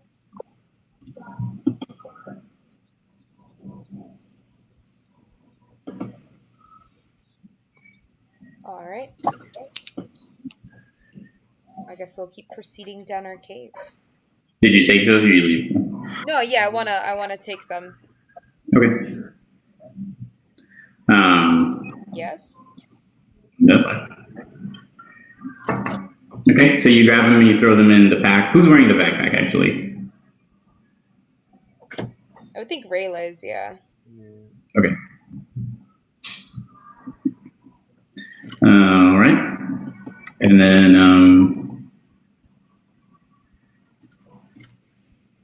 cool. So continuing down, the cave kind of grows, but it seems fairly unidirectional, as there's not a lot of other caverns or cave tunnels going in different directions. You'll kind of come into this larger cavern, and then it kind of just shrinks back into a cave tunnel. But as you guys do continue and you enter one of these larger caverns, coming around a mound of stalactites, right? Those are the ones that go down, or no, stalagmites. The ones coming up is what I want. A column. Let's call it that. Yeah. Rock column. Yeah. A rock column. I'm gonna draw this. Okay, for you guys. What is? Oh yeah. Nice. I'm kind of liking this more than actually making maps because it's way easier.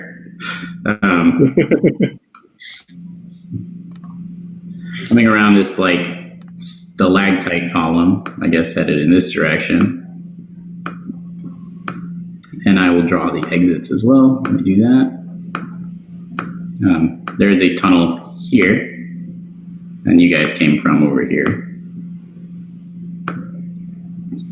You guys do see, and just about the same time that it notices you, there is a panther also sitting next to it. If my Roll20 ever loads.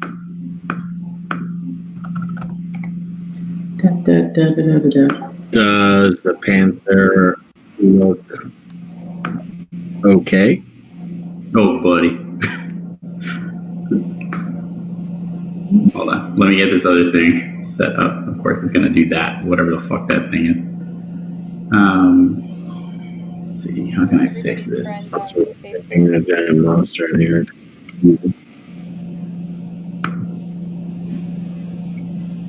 Yay, there, like a million showed up. You also see, next to it is a deer.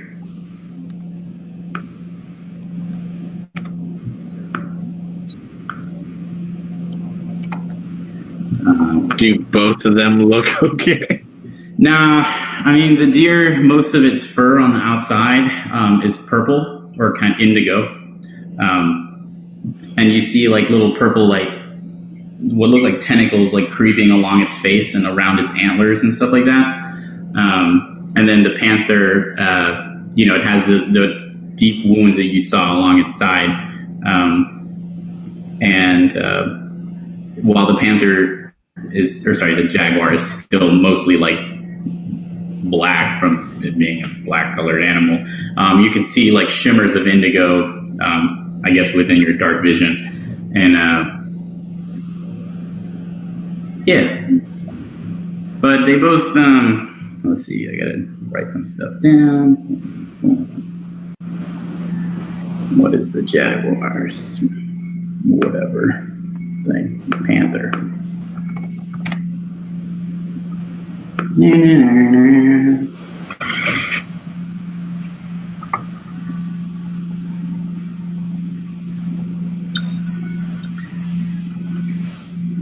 But yeah, they look pretty messed up, like I said. So, Do they look wounded? do they look wounded? I think they're I dead. know they look shitty and they look dead. Do they look like they're do they look like a wounded animal? Sort of? Moving around, okay. Yeah, they look like they're moving around. Or are they hobbling? A little bit, the way they move certainly makes you uncomfortable because it's obviously not natural. While it mimics and looks a lot like its natural movement, it's almost like twitchy in its maneuver, as if it's like struggling to move. But yeah, I mean, locking eyes with you guys. Roll for initiative. We can fight some stuff since it's been 2.5 hours.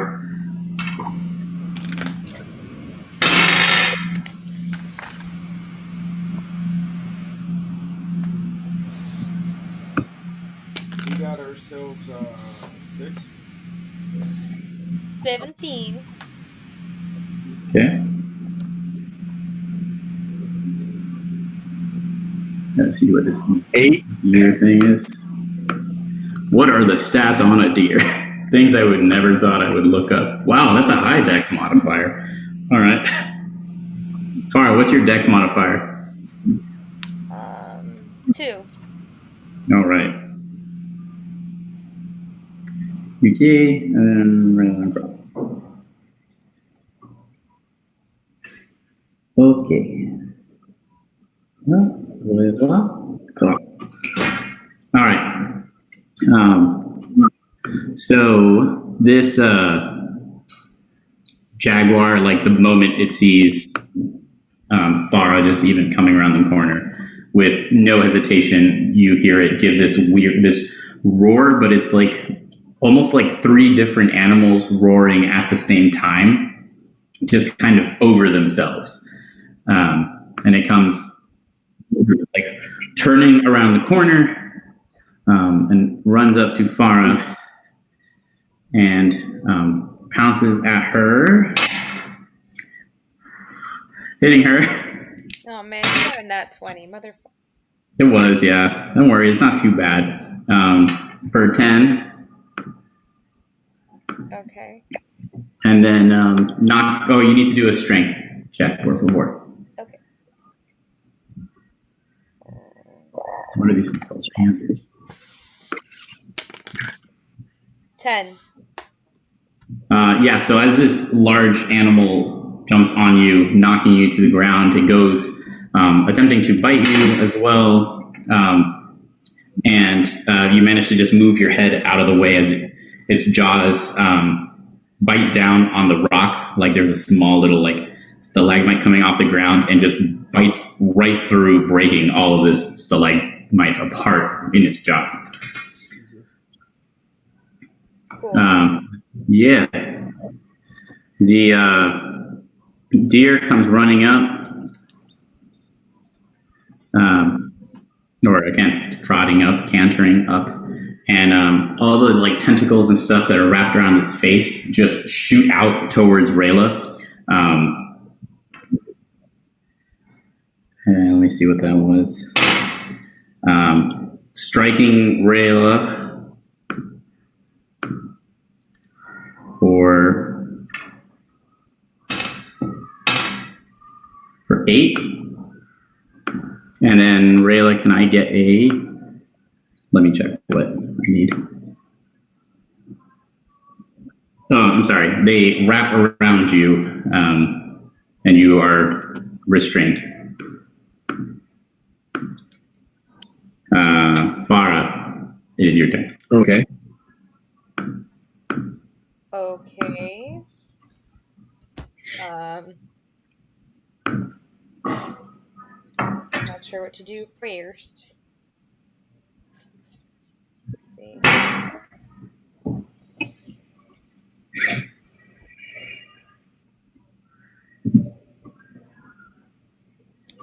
Okay, I think I want to cast Fairy Fire on this guy. Okay. And that is a dexterity saving throw of 13. Which might 13. be a bad idea, but he does indeed succeed. As you cast these lights, a bunch of they kind of just turn indigo and then fade out. okay. And then I will bonus action into a brown bear. Brown bear. Black bear. Is it black? I thought you said brown. Always black. Brown bears are grizzlies. Brown bears are common. Black bear. Okay, what's the health on a black bear? It is 19. 18? 19. 19. Okay. And the armor class? Armor class is 11. Okay. Gotcha. All right. Rayla?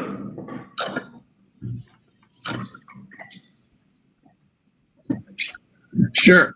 I am going to bonus action Blade Song. Okay. Sure. I'm bringing me up to 17, and then I am going to. How close are these guys to each other? It's 5. Are they within 5 feet? They are 15 feet apart. So no. Okay. Oh, I don't see any squares. Oh, I'm sorry. Do you guys not see squares on that? It's light. If you Yeah, zoom I in, see you squares. see it. How about now? Yeah, 100%. Okay, thank you. Appreciate it. All right, then I will.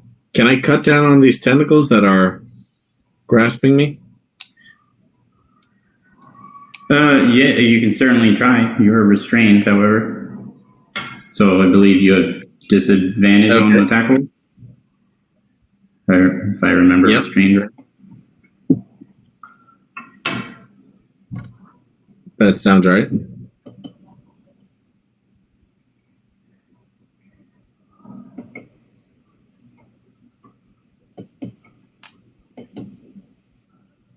All right.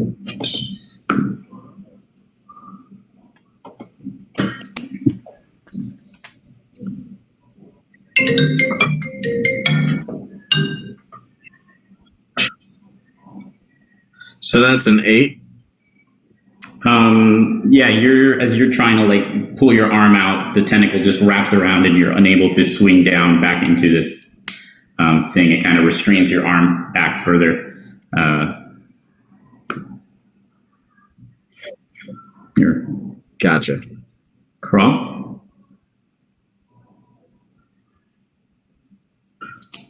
Okay.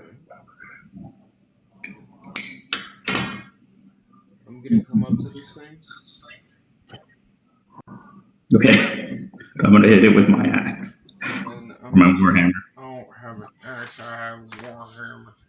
And I'm gonna go up to The best weapon. No training required. Just swing the damn thing. Yep.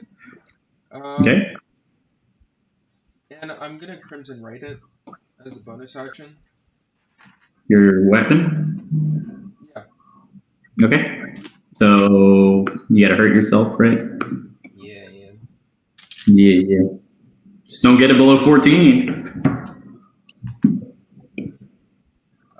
It's a 4, unfortunately. Nice. Good old blood hunter. What does that mean? Don't get below a 14. He gets it doesn't matter when he's not a werewolf, but Oh, okay. Yeah. When I am a werewolf, it's not great. Oh.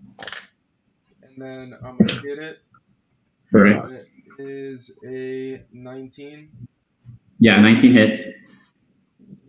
Cool. And then I have my shield up.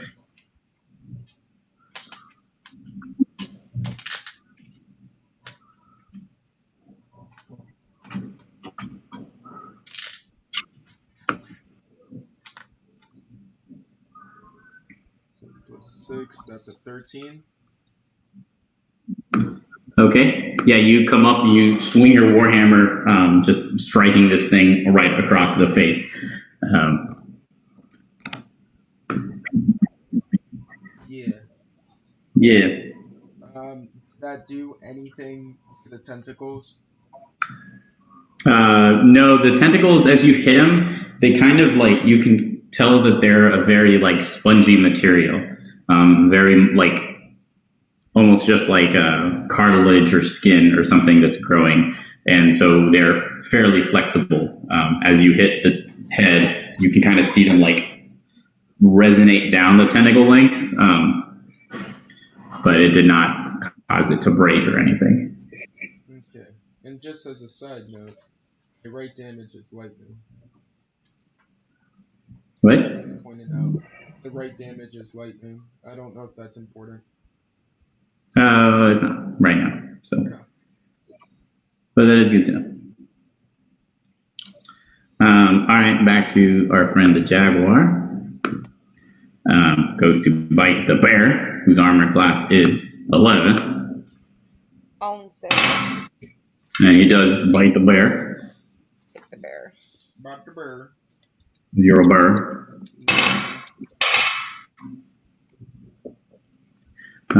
He does grasping like right against, I guess, your bare sternum or like clavicle area, biting. You could feel that this bite is substantially worse than any of the jaguars you have previously fought.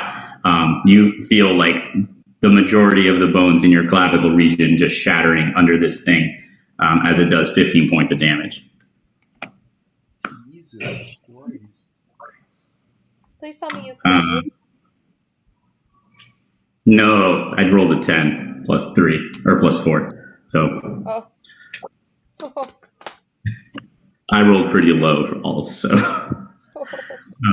anyways, the deer, having been hit by old Karal here,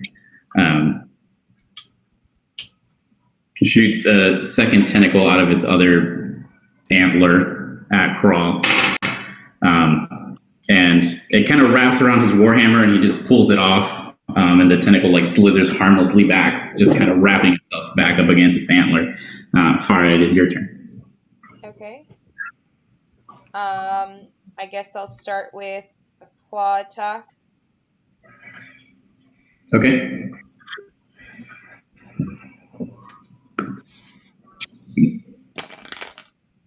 $17 to hit. 17 does hit. 9 points of slashing damage. Okay. Yeah. As you, as it goes to like retract from having bitten your bare clavicle, you just smash it with your paw, cutting up like the entire side of its face. You just see all this like indigo ooze kind of dripping out of its skin. And then I'm going to try to bite the shit out of it. Okay. Maybe. We'll see. I don't think so with a 13. 13 does hit. Yay. Yay. It's still level 3, don't worry. Things will still hit at 13. Thank goodness. And 7 points of damage. All right. Yeah. As your claw passes over, you like immediately step into a bite, grabbing like some of the skin on its face and tearing it off. You can just see like all the skull of this jaguar. This is kind of, and all of it is just like infringed with these purple root-like structures going through its skull. Rayla. Sure. As these attacks have been connecting, does it look like these creatures are more wounded, or do they look like this oozing tentacle is making up for wherever they're wounded? Their wounds do remain. Trying to basically determine if it looks like... Their wounds do remain. Granted, it's been 6 seconds, but their wounds have not instantly healed, if that is what you're asking. Gotcha. Yes. Okay.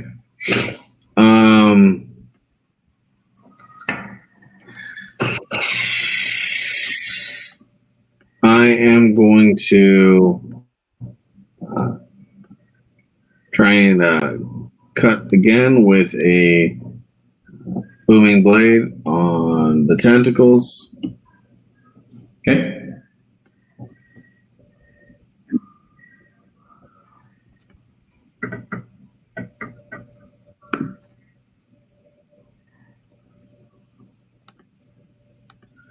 Cool. That time it's going to be 12.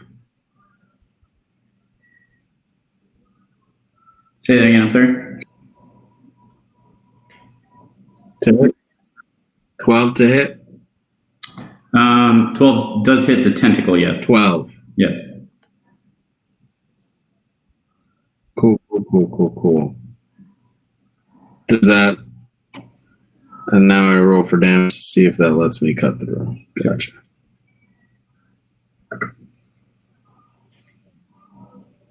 All right. That's 4 damage. Okay, you kind of managed to break through the one that was, I mean, they're all just one long tentacle, and slice it where it's holding off. The tentacle is wrapped around you, kind of just falling. Where you cut it, you see it slides back through the air, retracting into the skull of this deer. You can see on the left antler, there's still one tentacle wrapped around. There's 2 on the other one. Cool. Don't like that. That's super gross.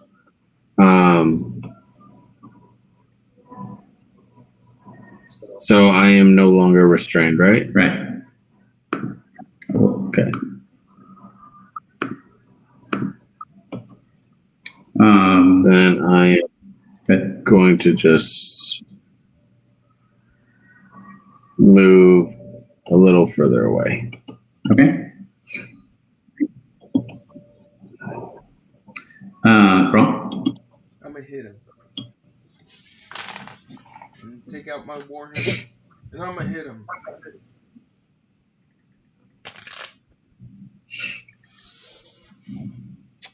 fucking hate you. I don't know how you do that. That's a nat 20. Nice, that does hit. Nice. I was hoping it would. And I get... I would be terrified if it. Yeah, that'd be very bad. I get savage attack.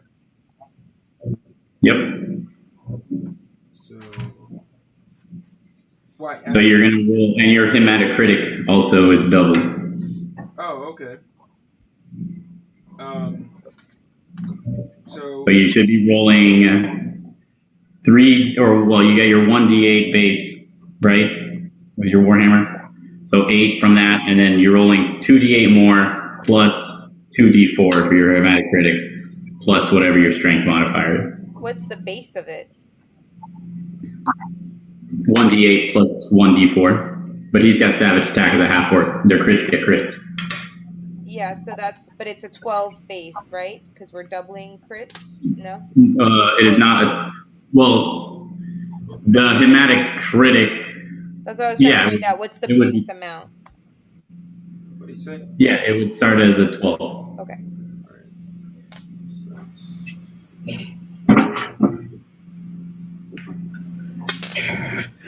I just rolled this one. And you roll 2d8 more and a 1d4 on top of that, plus your whatever. 4, 5, 6, and then You did this 3 times. I did this twice because there's the original 8. Correct. So He gets to roll it 3 times. No, you. And the first one is an 8 automatically, so he rolls it 2 more. Got it. Yeah. So that's 26, and then I add the plus 6, right? Mm-hmm. Cool. So that's a 32. Yeah, how do you want to kill this animal? That's more damage than its entire hit point pool. So I kind of ultra dead. Like lift it up with the hammer, pick it up, and then slam it down right on the fucking skull. okay, yeah. So you just kind of, as this tentacle retracts, you just like swing up, picking it up with your warhammer, and then just smashing it down. Its antlers hitting the stone ground first and just like splintering into dust. And your warhammer catching it right at the bottom of the mouth, and the skull just explodes. A bunch of like indigo dust just kind of shooting out from it. And yeah, it's dead as fuck. That thing is hella dead. Nice. -2 is his health, or -18 is his health currently. Damn. Critted on the wrong fucker. I gotta tell you that.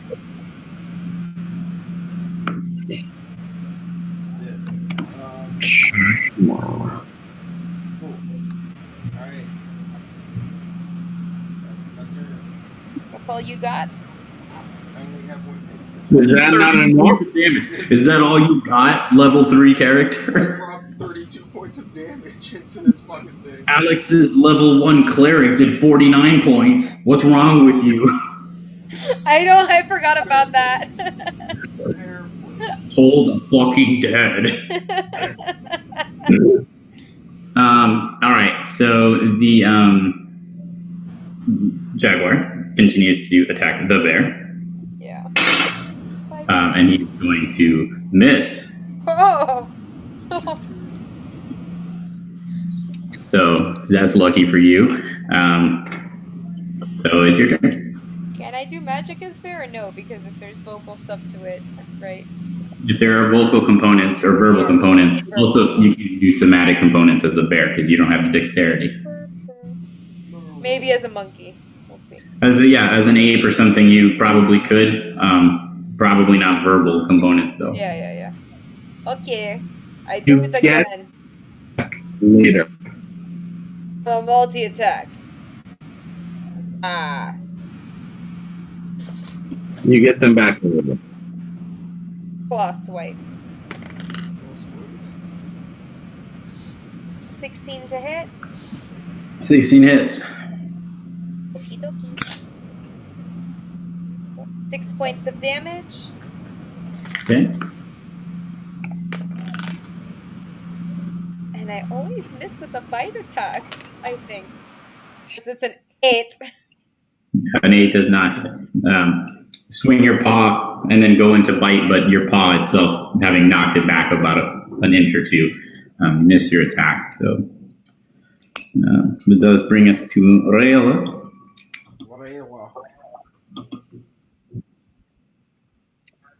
Sure, I'm going to shoot off a chill touch at it. Is that a dex save or just an attack roll? No, that's on my part. Okay. That's going to be... It's going to be a 14. 14 hits.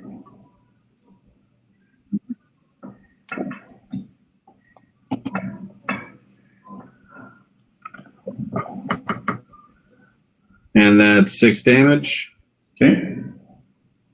This wave of necrotic energy flying through the cave. You can see the skin on this panther on the side where you hit it just disintegrating and falling to the ground. You see kind of like some of its ribs and stuff, and you can see all of its internal organs have like liquefied and just kind of drip out. Crawl. Okay. Come up to it. Well, yes, we're so. Yeah.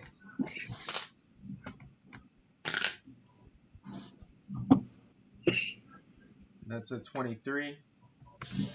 23 hits. Yeah.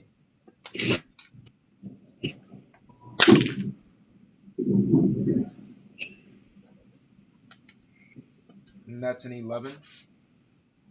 Okay. That's it. That's what I got. All right. I lost Rayla. You guys see Javier still? Yeah. Yeah.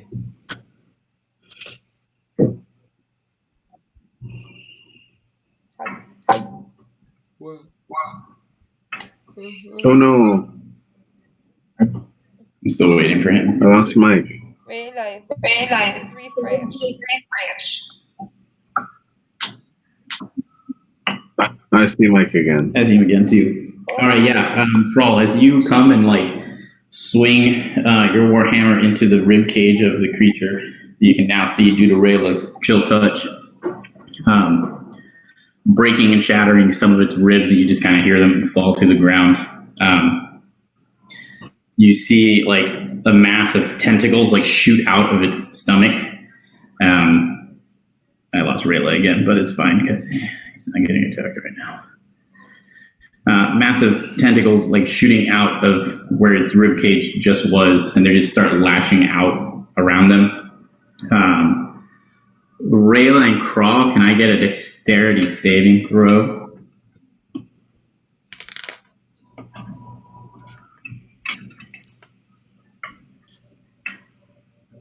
We got ourselves a mean 5. Okay. I've lost. Rayla, dexterity saving throw. Oh no.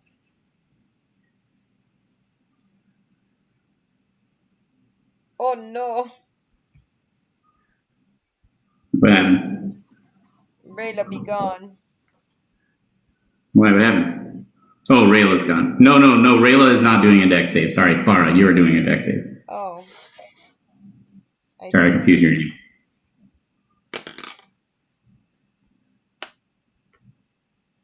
That Remember, you're means- using your bear statistics. Oh.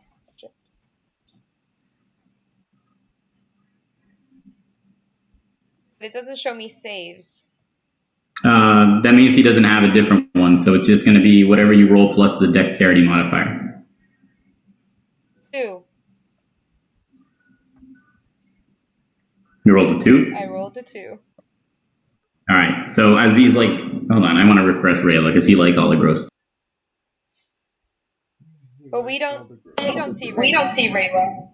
Oh, okay, so maybe he's out right now. Give it a second. You guys are both taking 7 damage from these. Oh, there he is. My bear form. Yes, you do, and you also take an additional 3 damage from that. Okay. That much. Javier, you hear us now? Yep, I do. Okay. So Crawl hit this thing in the ribs, and a bunch of tentacles like shot out of its rib cage and just kind of flailed all over. Both of them took 7 damage. The jaguar then goes to bite Farah again. I believe he misses again because he's not good, but obviously wounded and half like its body half torn apart. It's just kind of like attempting to bite as like an obvious instinctual reaction, but not even getting close to you as you're kind of stepping back to evade all of these tentacles. Farah, it is your turn now. Okay. I want to try casting Flame Blade. Okay. You evoke a fiery blade in your free hand. Okay. It's in the shape of a scimitar.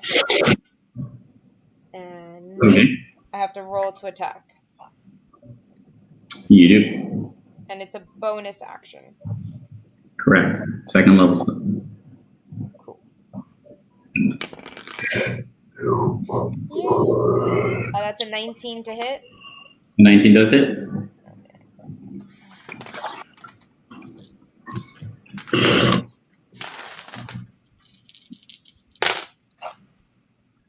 That's 7 points of damage. Okay. And can I cast Cure Wounds on myself or no? No, you just did a bonus action already. And you can't cast 2 spells in the same turn. Okay. That's what I was wondering. Can I get a dex save from you, Farah, as these tentacles just continue to whip around while you do slash the creature with this flaming blade? Couldn't my action be to disengage? You used an action. You used it. Since it's a bonus, I don't know how. That's what I was asking. No, so the bonus action is to make the sword. You use your action to attack. That's with what I wanted it. to know. Okay. Yeah. Dexterity. Mm-hmm. 22. I got a natural 20. Nice. I'll take half damage. 7, half of 7, so 4 damage. This tentacles just, you manage to just find the right opportunity to slash in and step back as this tentacle just kind of grazes like kind of across your arm, but not too bad. Is it a specific type of damage out of curiosity, or no? It's just bludgeoning. It is Flame. slashing I damage. believe it's Slashing? Okay, thank you.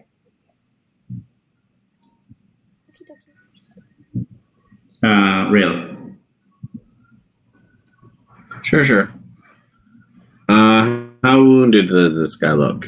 Well, Crawl just destroyed his rib cage, and the creature then kind of tore in half and has a bunch of tentacles. It is not. Its body parts are hanging in there by like very small sinews and stuff. All right. I'm gonna come up and just green flame blade this guy. Okay.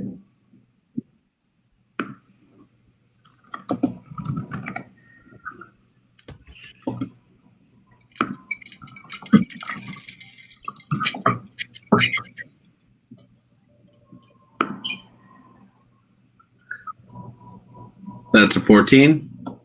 14 does hit.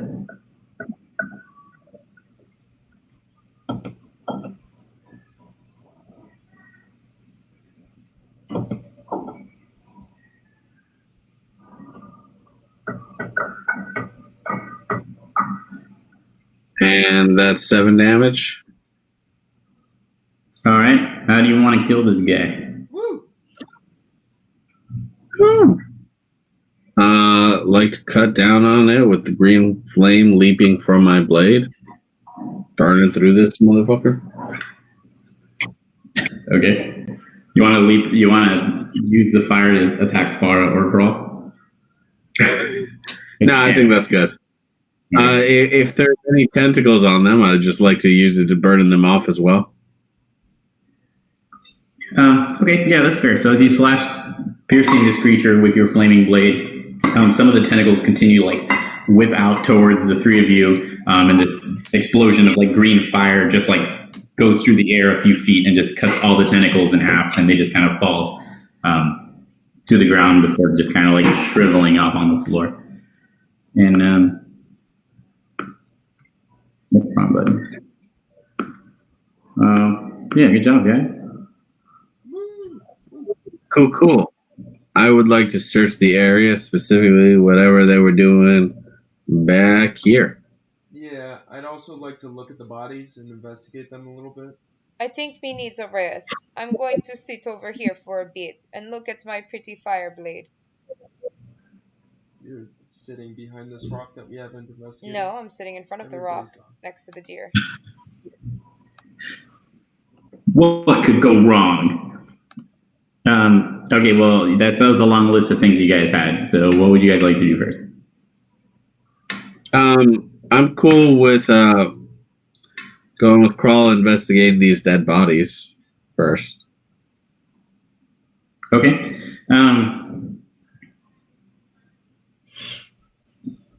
Yeah, so I guess let's roll for survival since they're animals. So. Okay, and just recalling before, when I had used detect magic on the deer, I had gotten nothing from any of these particles. Correct. Correct? Correct. They're not magic. Are each of us rolling for survival or just one? You can either add your guys' proficiencies to one roll, or you can roll separately. Okay. I said I was helping Crawl, so I'll help Crawl. Cool. So that's a +2, buddy. Dang. All right. Farah's gonna sit. No, you're Fuck sitting. off. I'm sitting. Yeah, that's a 16. That's what I said. Okay, so which one are you looking at first, the deer or the panther? Jaguar. Either. Okay, yeah. So the jaguar Jaguar. is a normal sized jaguar, other than having now been kind of broken into pieces. You can see that all of it, like the organs inside of it, since the entire bottom half of it was kind of cut apart by necrotic energy.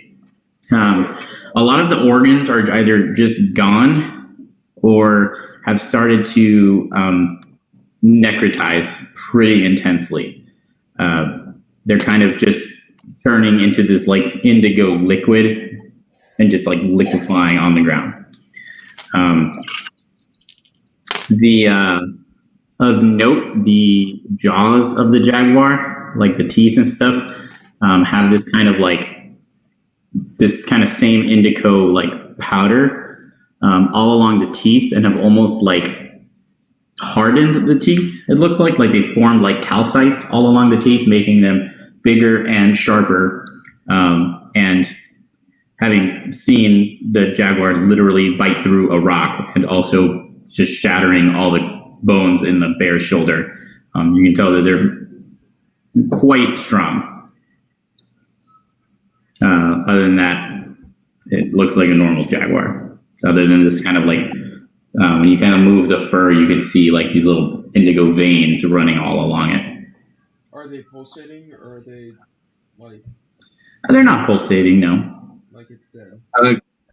Given that this guy has been just like dissolving, can I just kind of pull this jaw from the rest of its goopy corpse?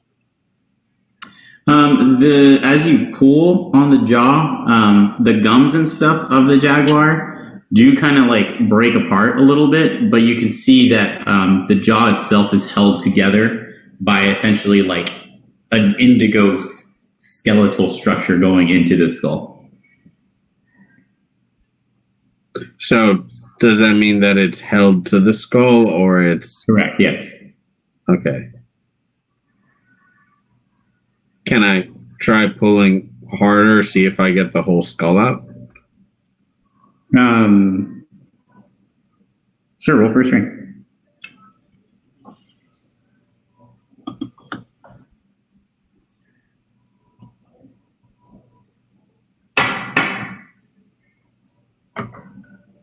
That's a 6.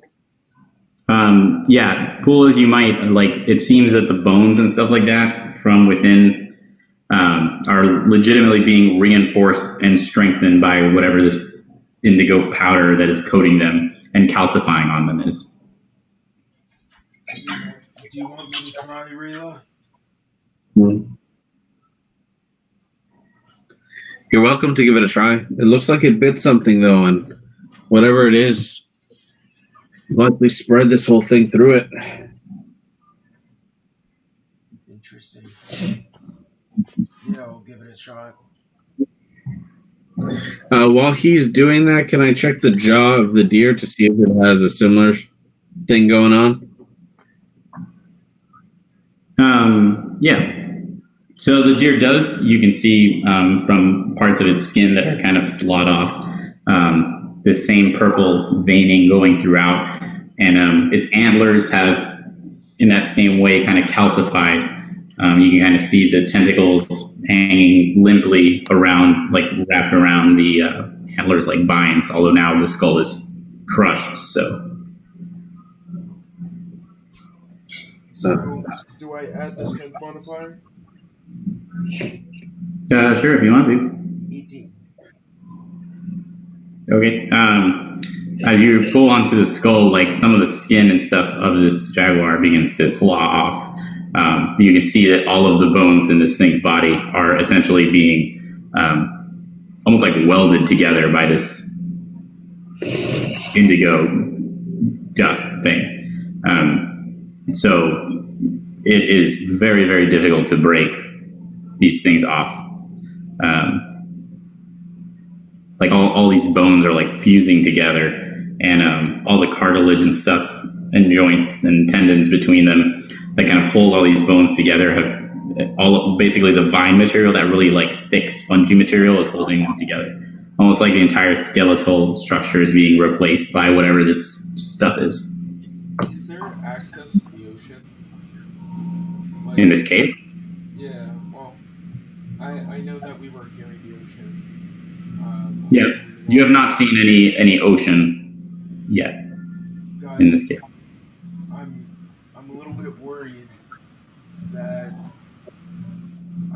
this might sound odd, but that these animals will come back to life if we wait too long. It looks like the powder is repairing itself. Does it? The powder or Well, the indigo, yeah, the indigo powder seems to be repairing the body. but not replacing skin, it's just replacing it's just moving over the bone, right? Yes, yes.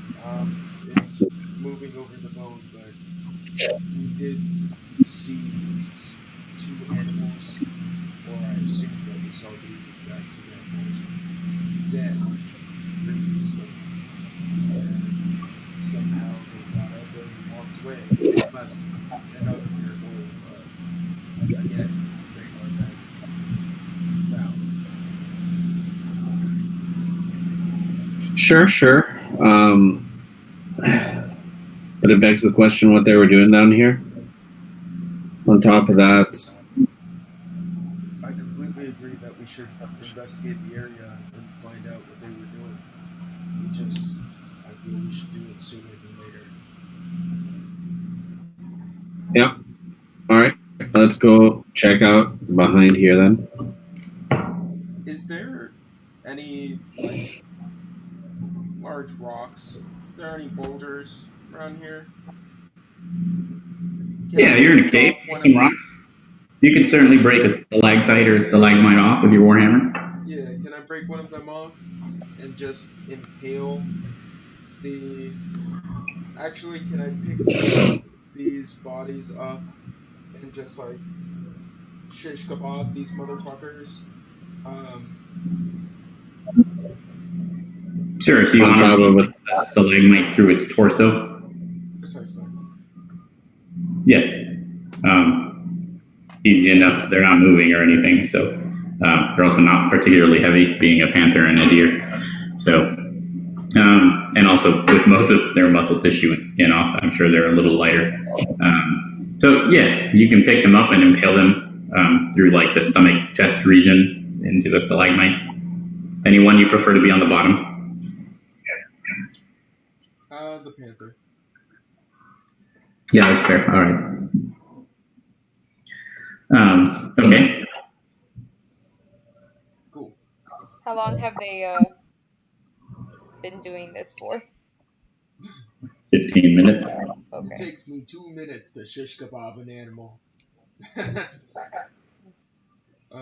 do I see anything back there?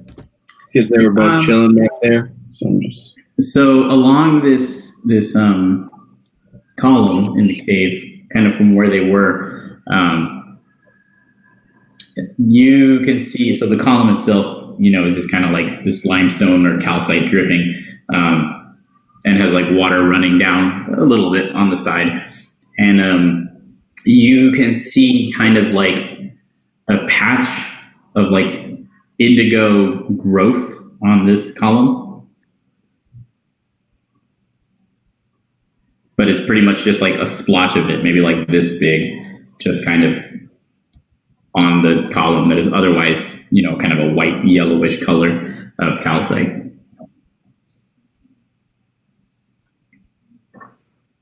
What are you seeing over there, Rayla? There seems to be some of that same indigo on the column. Can I tell whether or not this splotch looks like it came from the column? Like, can I look up it, see if there's any traces of indigo, or does it look like they were just resting along it? All you can see, it's literally just in this one splotch, and it's about like a foot or so off the ground. There does not appear on that column to be any other of this growth kind of thing.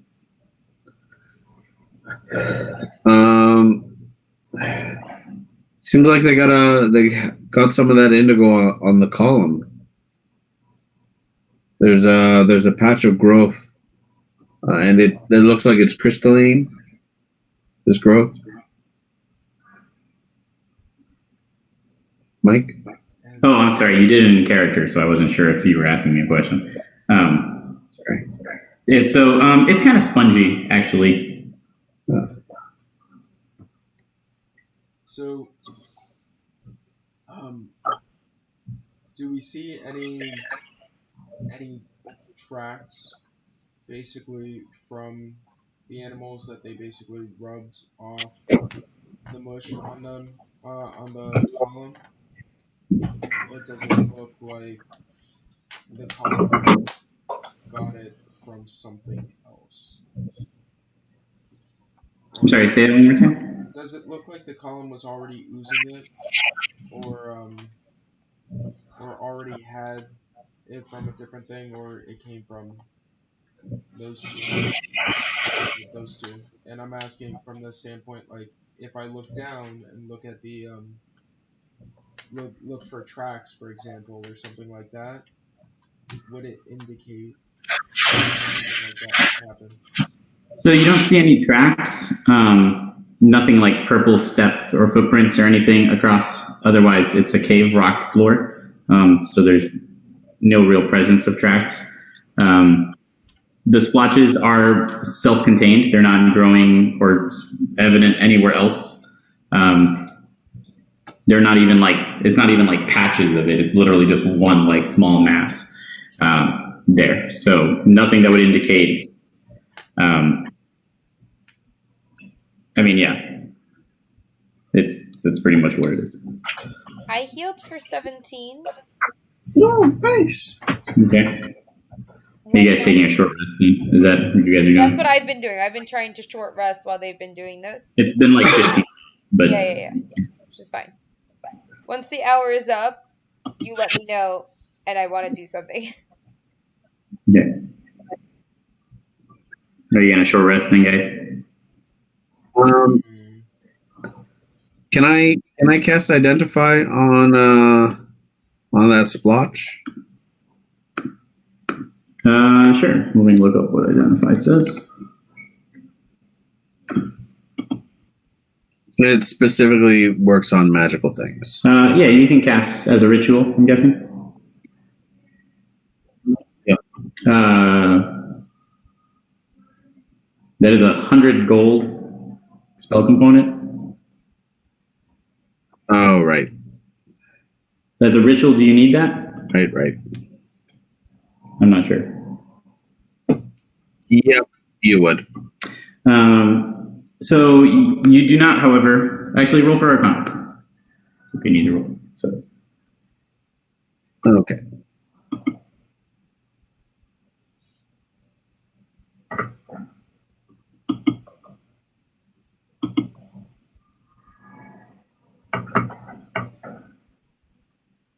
That is a 19. You do not feel any magical energy emanating from this.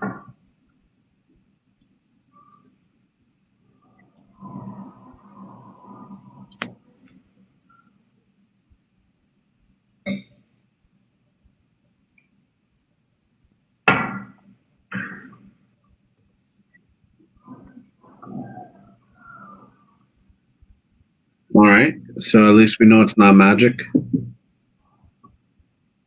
At least we know it's not magic. Fair enough. I think what we should do is investigate. So I assume this is an exit. We came in. That is a further. Oh well, it's another cave tunnel. We came in through here, right? So walking through. Yep. Mm-hmm. Cool.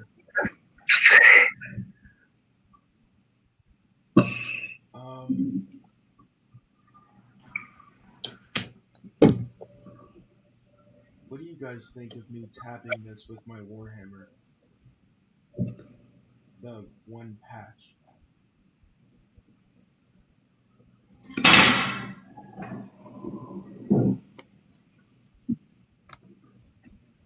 I think it's give it a shot if you'd like.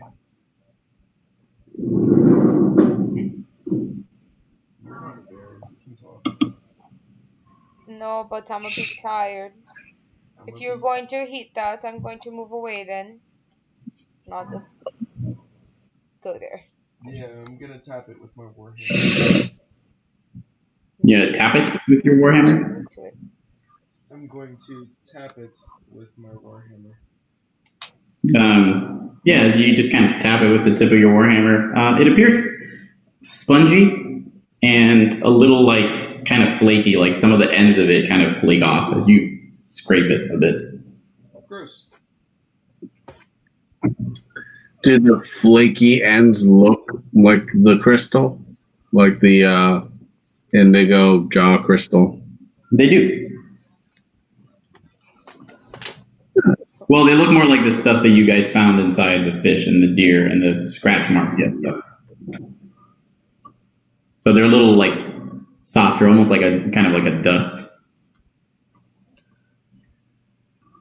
Okay. Yeah, I'm just trying to think of what could this be. I have an idea, but If you have an idea, Farah, let's hear it. well, take a rest with me for a minute, and then I'll get back on my feet. I mean, thinking through things is not. Yeah. Sure, we can all take a rest. All right, what's up? Okay, I want to detect poison and disease in the area. Okay.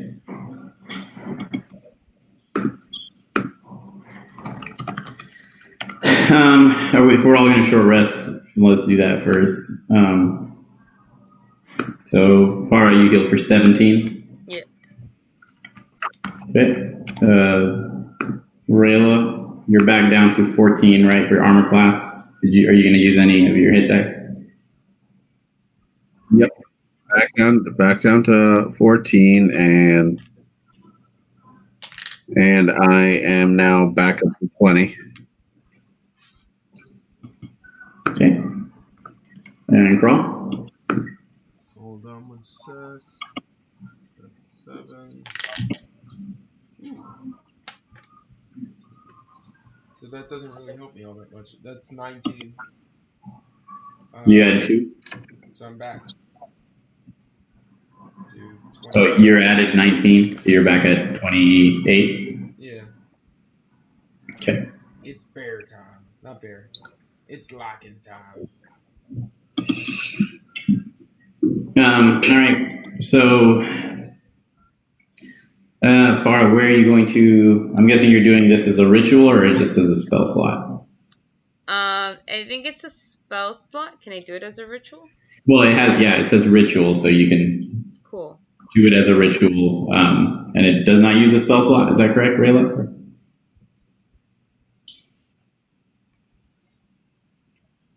Yeah, I just don't know if druids can cast rituals. I know wizards can, but it can that you can.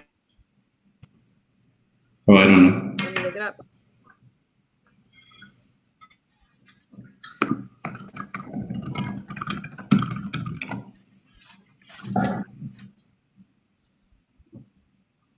Bards, clerics, druids, and wizards get ritual casting. Yeah. So I will ritually cast detect poison and disease. Okay.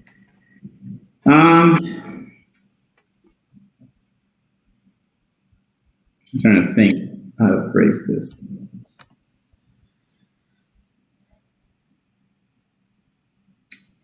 Yeah, you sense an incredibly strong poison. Well, rather, yeah. Emanating from Rayla. Oh, he's gone. Uh-oh. That you're gone too. We're doing so well. That would be the mushrooms, right? Hey, Hobby. Can you say something? I don't see Hobby. I see Hobby. I don't hear Hobby. I don't hear Mike. I don't see or hear either of I them. think it's you. You need to refresh.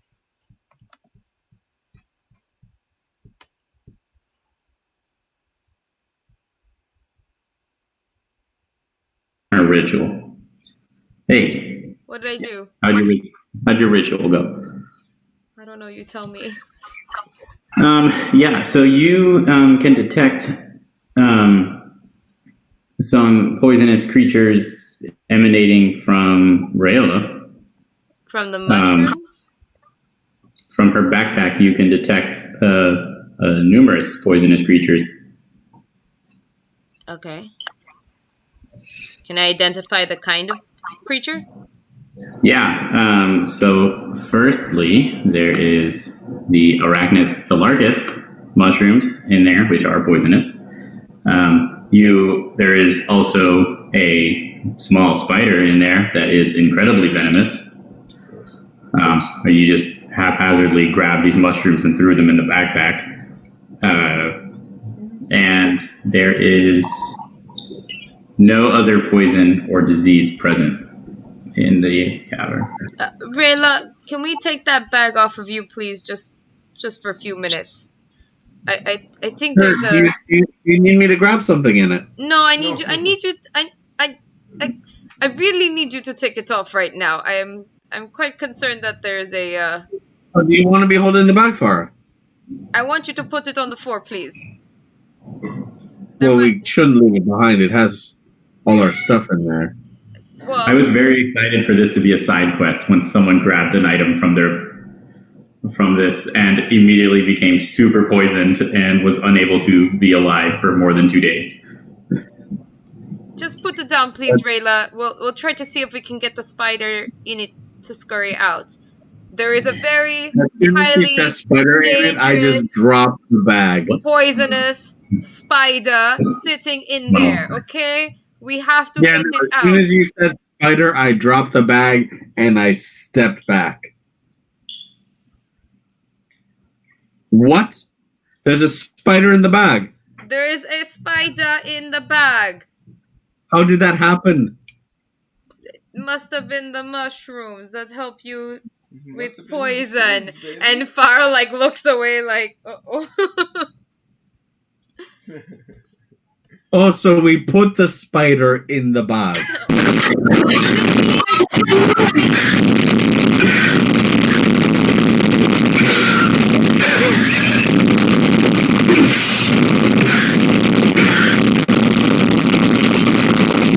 Also, Have you mute yourself for a second, please? Did it No end? need. It's all gone. It's all gone now. Okay. Raylo is real mad. Raylo is That was like her weird wizard pact coming through all of a sudden. Okay, I'm gonna use my so stupid. This is so stupid. What's it called? I have a quarterstaff, right? So I use my quarterstaff, and I like flip the flap open of the bag, Mm-hmm. and I see if anything crawls out. I mean, Nah, you're still nothing detecting falls out. the poisonous spider, right? Say that again, Rayla. Are you still detecting the poisonous spider? Yes, I can. Yeah, I she can can get detect it it. for up to 10 minutes. Yeah. So is it still in the bag? Is it still in the bag? Yeah, it's still in the bag. Yeah, nothing scurries out. You can sense that it's just kind of hanging out on the mushroom. You know, it's home. Yeah. Okay. Yeah. And then I try to lift it up. I don't know if it has like arms. Does it have like? Yeah, the backpack? Yeah. It has a singular crossbody strap. I try to empty the contents of the bag out onto the floor. Okay. Yeah, all of this stuff just kind of spills out. Okay. Do I see the mushrooms? You do see the mushrooms, yes. Okay, great. Okay. Do I detect which mushroom has the very deadly spider? You do. Okay. I say I like dropped all the contents this way, right here. Okay. Oh. I tell these two to move out of the way. Get behind me, huh? And then I Sure. fling it in this direction. Just I'm sorry. I thought you were flinging it over them, and I was No. like, No. You are really just bad. I'm So gonna- did you throw Like a hockey just the puck. whole mushroom? Compounding ideas on top of each other. They're So all you just threw great. the whole mushroom away? The whole mushroom. The one whole mushroom Okay. that the spider is on, I just chuck it. And Okay. I hope that I have... So it roll roll a dexterity, or I don't know, what is it with a short sword? Yeah, roll an attack roll. This will be hilarious otherwise. Okay. It could still end up hilarious. You don't know what you're gonna roll. 14. Oh yeah, so you pick up the mushroom like under its cap and just kind of fling it over. Where do I feel the spider now? On your neck. No, I'm just kidding. It is still on the mushroom. It just kind of flung over there. The mushroom hit the wall. You can sense the spider kind of scurried in between some of the little like the veins of the mushroom cap. And it's kind of like hiding inside there. Okay, we can put everything back in the bag. There's no more deadly spiders. Sorry about that, Rayla. Sure. Rayla looks exasperated at Farah. All right, if you say so, then I Here's bend the giant down ants and and now a start spider. packing up the bag. Can I turn into the spider? You can. The tiny, deadly spider. Yeah. You never know when it can be useful to crawl into a home and kill somebody as a tiny, deadly spider. Could be a tiny What type of spider is this? druid assassin. It says spider Spider. on the stat block. Okay. The poison, in combat, it will do the same amount of damage. However, over time, it will be a substantially worse venom. So over the course of 2-3 days, it will likely kill or severely hospitalize its intended target. So we'll call it the death cap spider. Death cap spider. All right, Well, I guess, did you see the spider?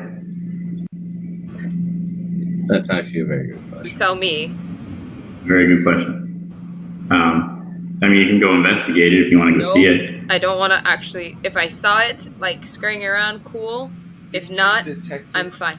Yeah, but detecting, that's, I don't know, a You have wild to shape has physically to see it. something to wild shape into it. It's whatever the DM rules, okay? I'm not gonna, like... You've seen it. You can go see it. Go see it. All right, you can go take a look at the spider if you want. Packing the shit. All the coins that were just loose in that bag, because we don't have a coin pouch. Rayla packing I'm her sorry, I 120 thought it would coins. be a good thing to have something to protect us against poison, okay? It seemed like a good idea at the time. It's not a bad Thank idea. You just forgot the very You're not important going to last spider. sentence that you just said. Rayla calms down a bit. Oh no, I remember you say that spiders lived in it. I just didn't think I would have seen it as I grabbed them. Okay. I didn't think I needed to check. That's what it came down to. The calm that Rayla had when she was like, okay, maybe she didn't know what this one spider Yeah. was happening. When the DM becomes very inquisitive about a weird thing, that's generally a bad sign. When I'm like, so you're just going to haphazardly throw them in the backpack? Yep. So who's currently carrying the backpack? All right, cool. Fair enough. Let's continue. The cap sort of ran into the veins, right, of the mushroom. So you said that the spider crawled into the veins of the mushroom, right? So on the underside of the cap, did it land this way or this So way? you have the cap, Where are the gills? and then you have the gills on the bottom. So it kind of went into the gills of it. Okay. So I'll take my quarterstaff and like peek up and see if I can see it. I'm gonna do it. I want to try seeing it. Okay. All right, while this is going on, Rayla would like to take a look at the flecks that broke off of the spongy indigo growth on the stalagmites, seeing if they have that same kind of glow that the other ones did when they were on the deer and the jaguar, and seeing if they look like they're any larger. Basically, trying to see if they're inert at this point. The ones that came off the spongy thing? Yep. Yeah, they're look about the same as the ones that were on the deer and the jaguar, maybe a little smaller. Farah, you're poking around inside of this thing. Yeah, I kind of want to like lift it up with the quarterstaff, see if I can see the little spider. Sure. Can you do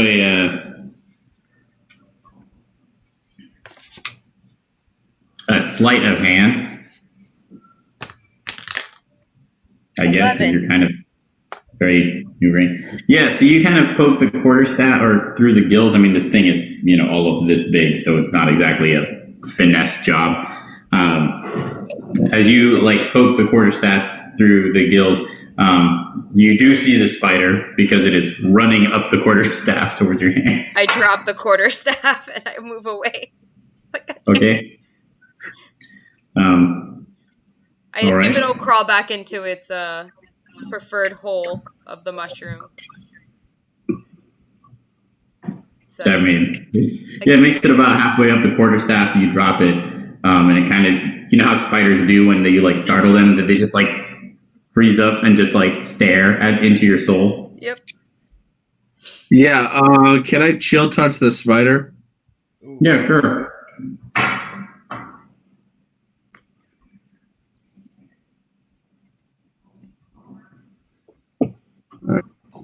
Get that attack roll.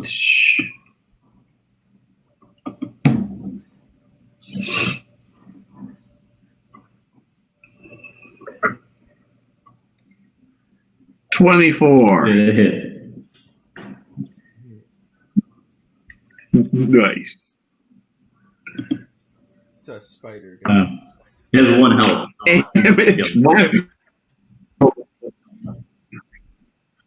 I've seen that the spider is dead, right?